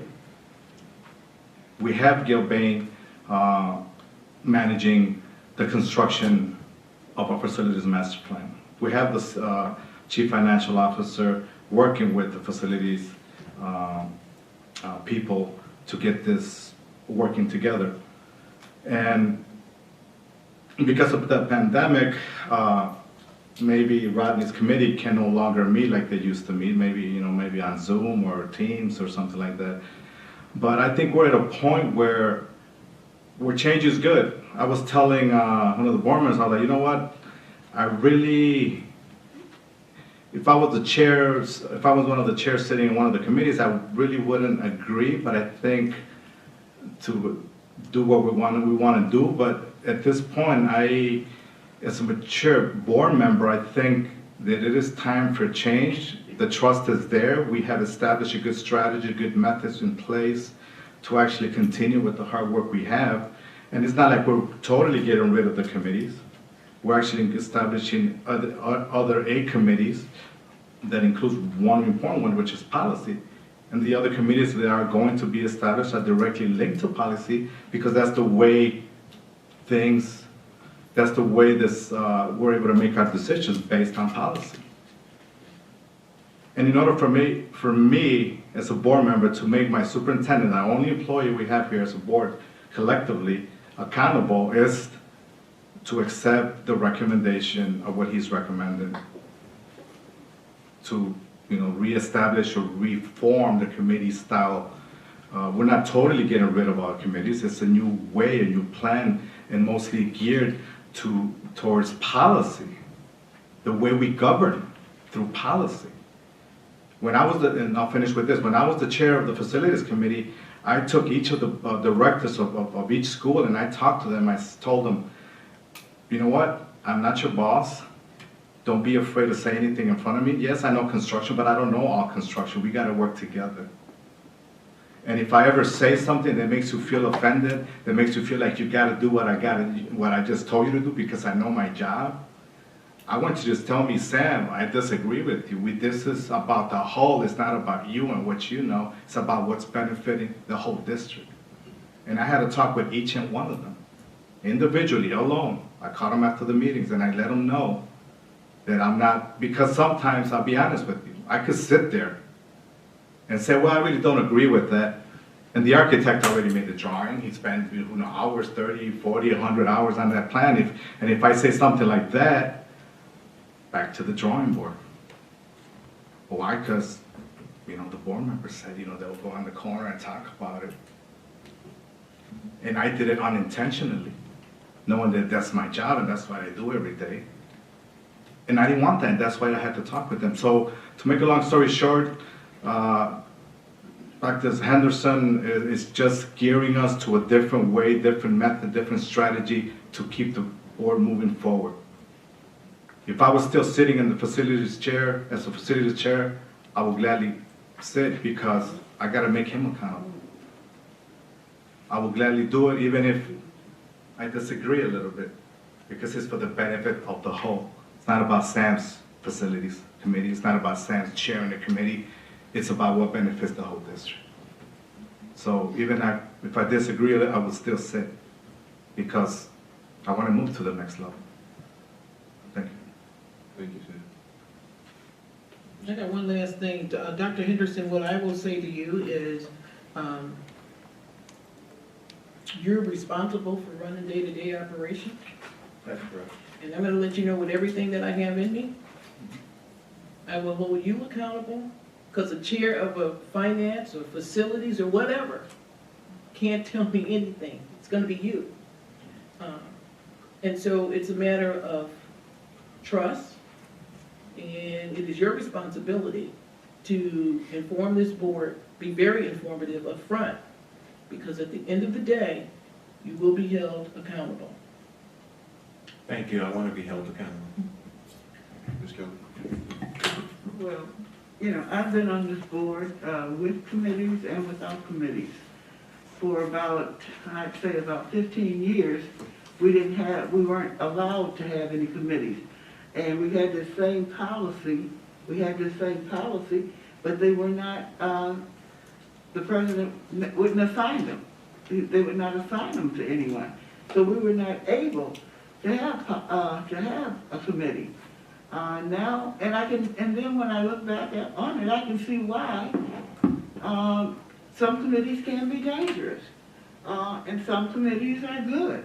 Now, what I'm understanding, and another thing, what can we really do as board members with finance? All we can do is look at our budget. All we can do is look at the bills that come in every month and go over those to make sure that everything is accounted for and that certain stuff is not coming in that's overloaded, stuff that we don't feel necessary. We can look at all of that.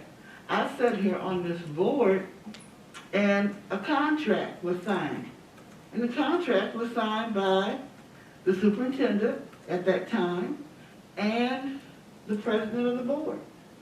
Now, what could I do? I didn't know anything about it. There was nothing I could do. Then something comes up about it, and it comes out what has happened. Now, I ask myself, how many other contracts went through, and maybe they went through successfully, but I don't know about. So, I mean, I am not trained to go into the financial office and do anything or to look at anything. So, I mean, we are doing our duty by looking at what comes to us. I mean, that's all we can do. I can't go in the office and say, come on, Paul, let's go through the books. You know, I can't do that. So, what I'm understanding, and I love my committee, I love my committee. And I think that, to me, I think it's one of the best committees. But of course, you know, I'm saying that, and I do really believe that, and I think Dan Johnson thinks that too. Yes, ma'am. So I don't want to get my committee up either. See what I mean? Thanks, Dan. See what I mean? Yes, that's great. But, you know, I know the truth, Dan. Dr. Henderson is saying The policy committee is your favorite committee. all committees are going to be based upon policy. So I'm waiting to see what he is going to have and what committees are going to be available. You know, before I can really say anything, make a decision or say anything regards to it. I'm still going to be do my fiduciary duty and look and make sure that the budget is intact, and that also look and see that what's being produced on the bill list. But I'm waiting for him to come out. I'm giving him the time to come out with what he wants to do. And then we can see if we approve it or if we don't. And if we don't go forward with it. Thank you, Ms. Kelly. A couple of things that were said, and I want to get us out of here real quick before we make a decision. There's a lot of talk about the history of the district. I don't know anything about that because I was not on this board for any of that history. My history with this district is $64 million, $77 million worth of construction.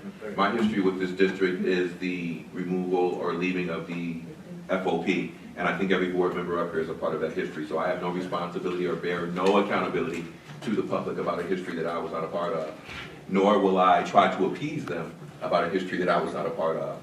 You judge me by the work that I've done since I've been on this board and what has happened since we've been on this board, and there has been no shenanigans. As a matter of fact, this board has taken this district to a whole nother level. So to go back and say, we need to go back and have committees to regain the trust that we've established that was not even given away by us is kind of counterproductive. And I think we do a disservice to the community to say that we're going to continue to operate in a way that we've worked ourselves out of operating to try to appease them. When will they ever trust us then if we're giving them reason not to say that we need to sit back and do something that's not within our individual roles as board members to do? Now, if you guys want a committee of the whole and you want to have a meeting before the meeting, because that's all it is, it's a meeting before the meeting.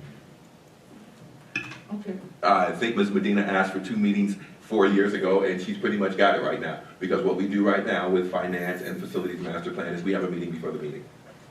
That's it. Okay, Randy, can I interject something? Yes, ma'am. Can't we just hear from Dr. Henderson? Yes, we will. Give me 1 second. I'm going to give Dr. Henderson the floor. Yeah, a couple more points though, because this is a board decision. When Dr. Rodriguez gave the committees, or gave us the outline for the committees, Ms. Kelly, you were the president, and we took that outline, and this was the way that he wanted to do business with his board while he was here. We owe Dr. Henderson that same courtesy to determine how he wants to do business with this board, and we hired him 7-0. Did Dr. Rodriguez get 7-0 vote when he was hired here? No, I don't think so. That was before us. Ned, you were here. He did. Did he get a 7-0? Yeah, He got a 7-0? He Oh, did. bless his heart. He didn't have a 7-0 board, but he got a 7-0 vote for the job. Same with Dr. Henderson. Okay, well, we got a history, Doc. The board changed after he got on. Oh, yeah. Oh, there you go. Okay, help us. Well, you got a 6-1 board. We got a 6-1 board right now, so you're still doing better than he did on a good day because he never had a 6. Bless his heart. Listen, we got to work with the superintendent and give him the same trust and response. That's our job. Our job is to deal with one person, not. We hire one employee that is accountable to us. That's it. Mr. Starkey, you don't answer to this board. You answer to Dr. Henderson. Mr. Bryce, you don't answer to this board. Not at all. You're not in that. We are not in your chain of command directly. You're direct right over there. Guess who answers to us? One person. Just one. So for us to get involved in the day-to-day operations as a mode of transparency, when all we're doing transparently by the policy is what we do once a month together collectively as a board, is kind of redundant. I believe we owe it to Dr. Henderson to continue. He's already saved us $10 million. Goodness gracious. If the public thinks that we're going to have a problem with finances with this guy, I don't know what to tell you. He's been here 6 months. We got a projected $10 million surplus at the end of this fiscal year. Now, if that don't happen, the end of the fiscal year is a few months away, let's revisit it.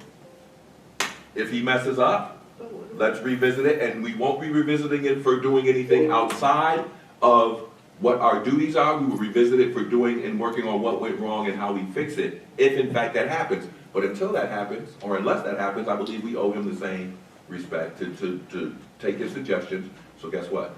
We can evaluate him a year from now and hold him accountable. Well, you said you didn't want us to have committees, and look what happened. But if we go against what the superintendent says, and it doesn't work, hey, I asked you guys to get out of my way, but you didn't. So now this happened, and this employee felt this way, or that employee felt this way, like Sam said, and therefore the process didn't work. I respect a good debate. And Sam, thanks for the clarification, and Mr. Gleason, you should have taught me. The board determines that I'm thinking that the president got all this power. So I was right to have this discussion, I guess. But be that as it may, I think we owe him. I'm not going to assign, I think through policy, we've structured committees. He's structured committees to work through policy, which is the way that we deal with the district.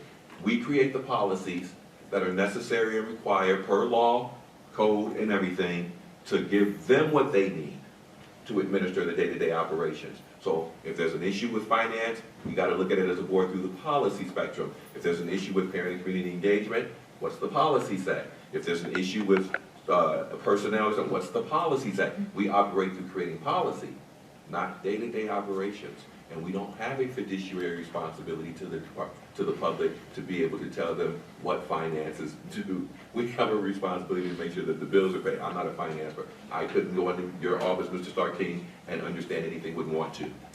I'm not elected to do that. I'm elected to vote up and down and ask questions and make sure that everything's public at an open meeting, and the public can do the same thing through community comments or by calling up here or by FOIA. They have access to everything that we do, and they get it at the same time we get the board book. So I'm not concerned about us being transparent with the public. We've been over-transparent with them, and it's worked out for this board. That's all I have to say. Dr. Henderson, I'm going to give you the floor, and then Amanda, I'll give you the last, since it was your concern, and we can get out of here. Thank you, Mr. President. Let me be very clear. I respect each of your decision, your position around this. I really do. And thank you for engaging in this dialogue. But as I shared with you at the retreat, yes, you have one employee, and that's me. your role, other than hiring a superintendent and an attorney, is to govern. And you govern through policies, not day-to-day operations. The committees that I've seen have been performing as day-to-day operations.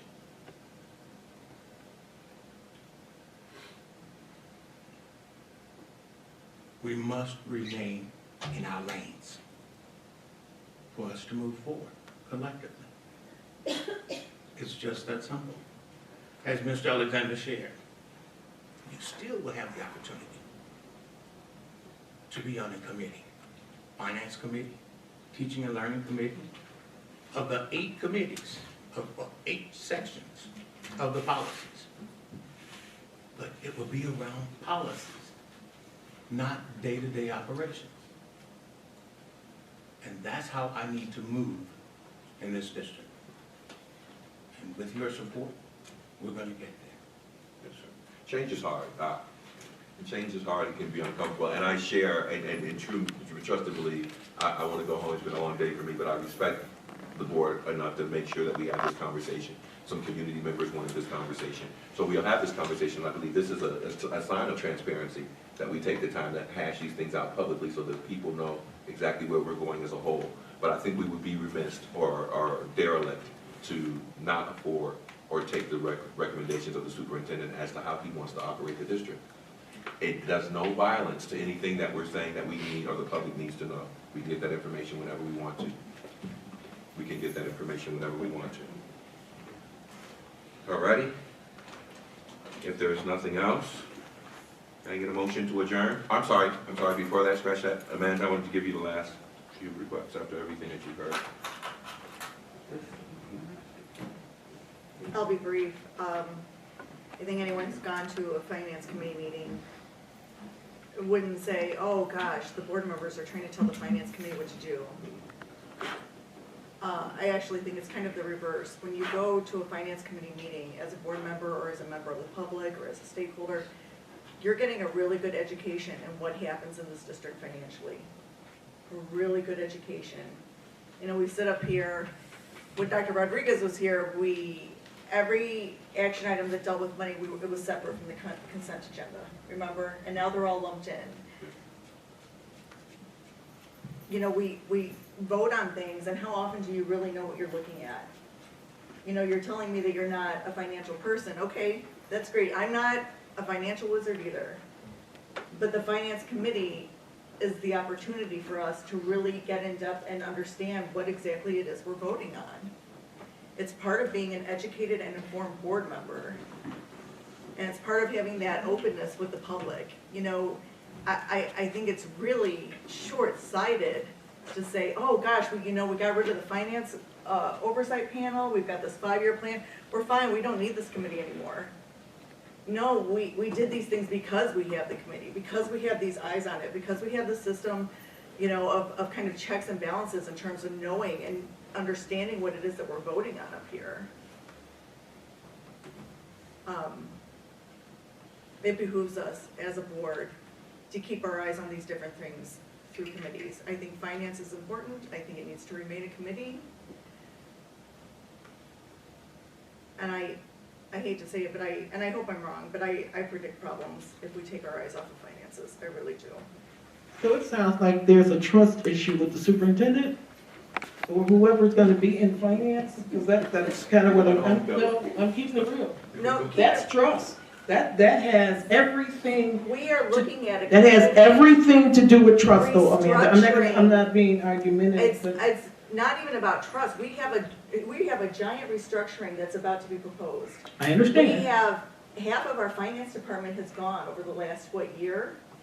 Every time we do something like that, every time we lose someone like Dr. Howard or Paul or whoever. But these are people that are choosing to leave. And they are taking a great deal of institutional knowledge with them. But you know what? Take them a dime a dozen, open though. a crack. I mean, it's not like you can't find any more educators. They're out here. I mean, I'm not being rude, but I'm just saying, what I just heard is, and it's insulting to me that It's a trust issue. As Sam stated, we have moved, when we first got on this board, yes, things have changed. But when I hear someone say, I predict there's going to be something happening, I could say that if you really paid attention to the books, and I'm gonna just drop it, I'm not gonna push it. If you really paid attention to the books, even prior to him coming, you get problems. And you were the finance chair, and I'm gonna leave that there. Okay, let's go home, folks. We don't do midnight anymore. We don't do midnight That's anymore. fair. I'm pointing out that we're losing a great deal of institutional knowledge in our finance Yeah, committee. point taken. Point taken. Yeah, and I don't think, we can sit here all night and talk people in the, listen, we will go with Doc's recommendation, and we will trust and do our fiduciary elected duty to support our superintendent and take his recommendations. It is not, listen to me clear, public, it is not our job as board members to run the district. We are not the police on the dance floor of the district. We do that once a month at a board meeting. We hired Dr. Henderson to do that. And I want to extend him continuous full support like we've been giving him since he got here, because we want the change that we're holding him accountable for. Rodney? Yes, sir. Can you just go down the line and direct the superintendent, please? No, I already did. I mean, each board member?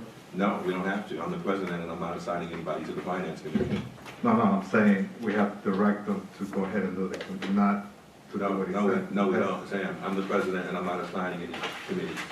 So we don't have to go there. Oh, that's right. So we're not assigning them? No, I'm not assigning anybody to any committees except the committee. Me and the superintendent will work together to restructure the committees based upon policy, and then we will offer those committees to the board. So let me clear this up. So let's say I disagree with you, and I agree with Amanda. So let's say Ned disagrees with you, and he agrees with Amanda. In April, we choose another president.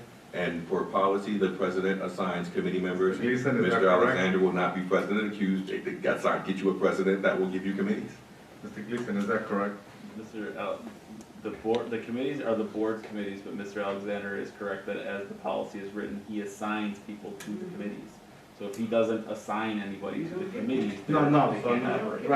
So that's what this is. No, I guess I'm confused then, because I thought he was directing the superintendent to go ahead and establish the 8 committees on policy. What I heard, and maybe I don't want to speak out of turn, but what I heard Mr. Alexander say was that he was going to work with Dr. Henderson to decide what kind of committees they wanted to have the board approve. And if the board said, yes, we approve these committees, then he would be so kind as to appoint individuals to chair those committees. Okay. No, I'm just trying to understand. It's nothing. No, I'm just trying to understand. I just want to be clear. During the retreat, Dr. Henderson gave us his plan for not taking the committees, but putting the committees under the auspices of policy. So there will still be a finance committee. It will only deal with policies around finance and nothing else. Right. No, so it's just putting us back in our proper roles. So I want the public to be clear. We're not removing the policies. We don't have an FOP anymore, so the policy committee the finance committee doesn't need to operate in that environment. It's gone.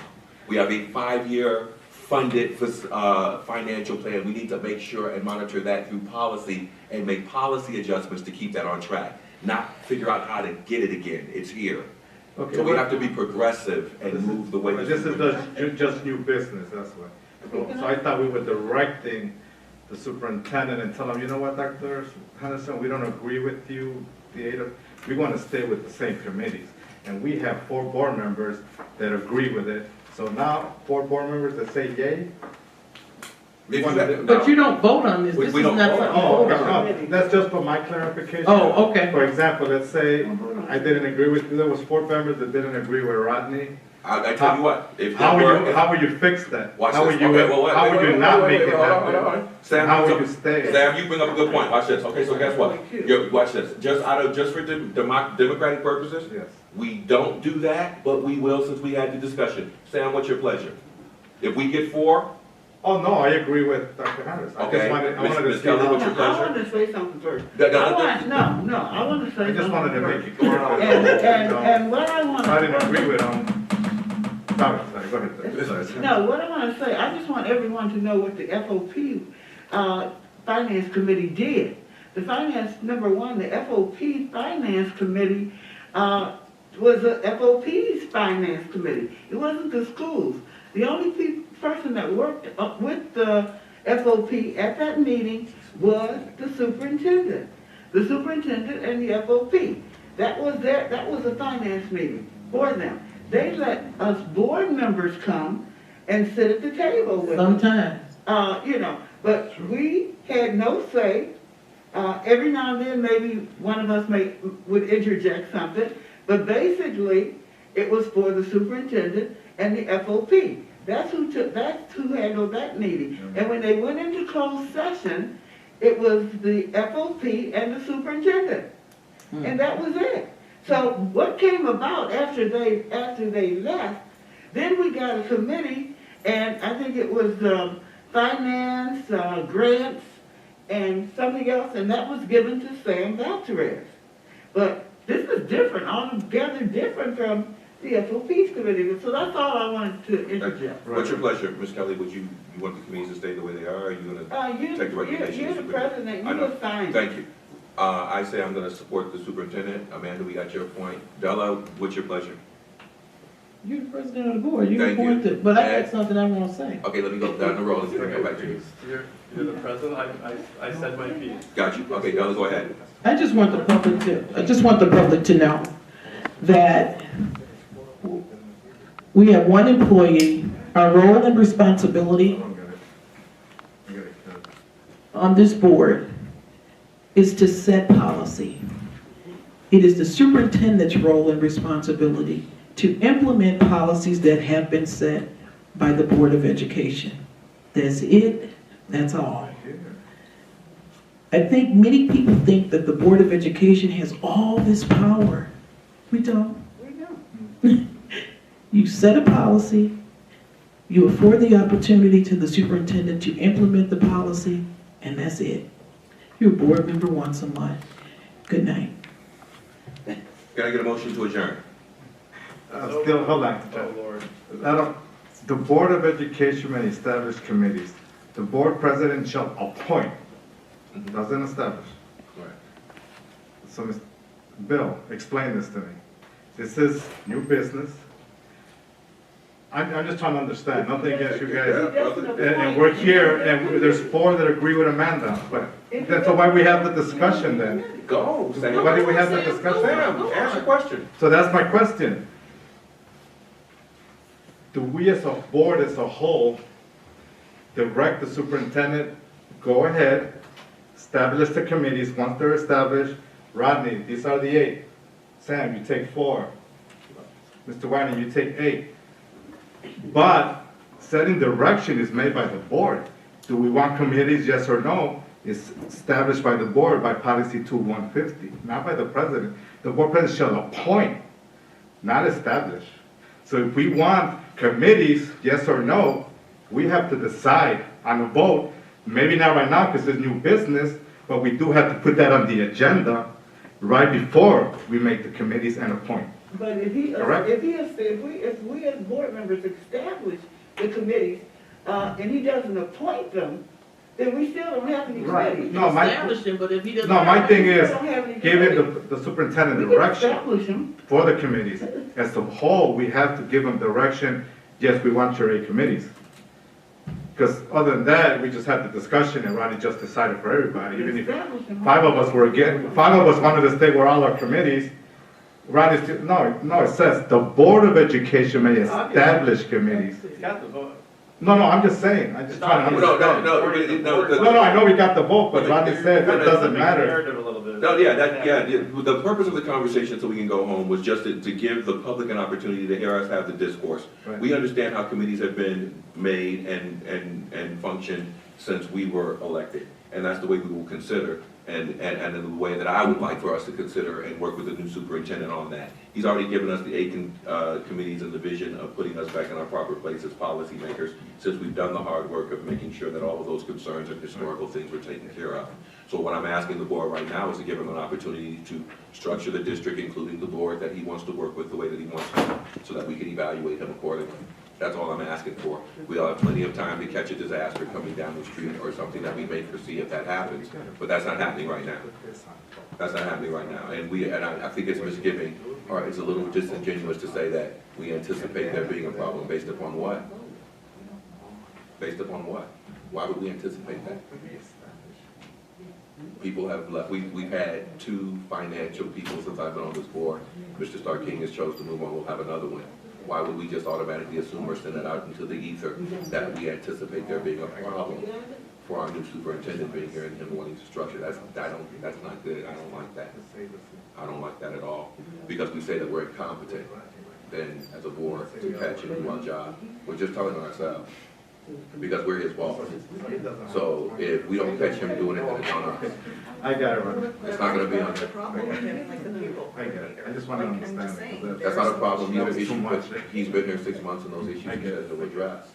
Do we want to really go down that line and say that everything's supposed to be fine? It wasn't fine when he got here. Give him a chance. I guess. I got it right.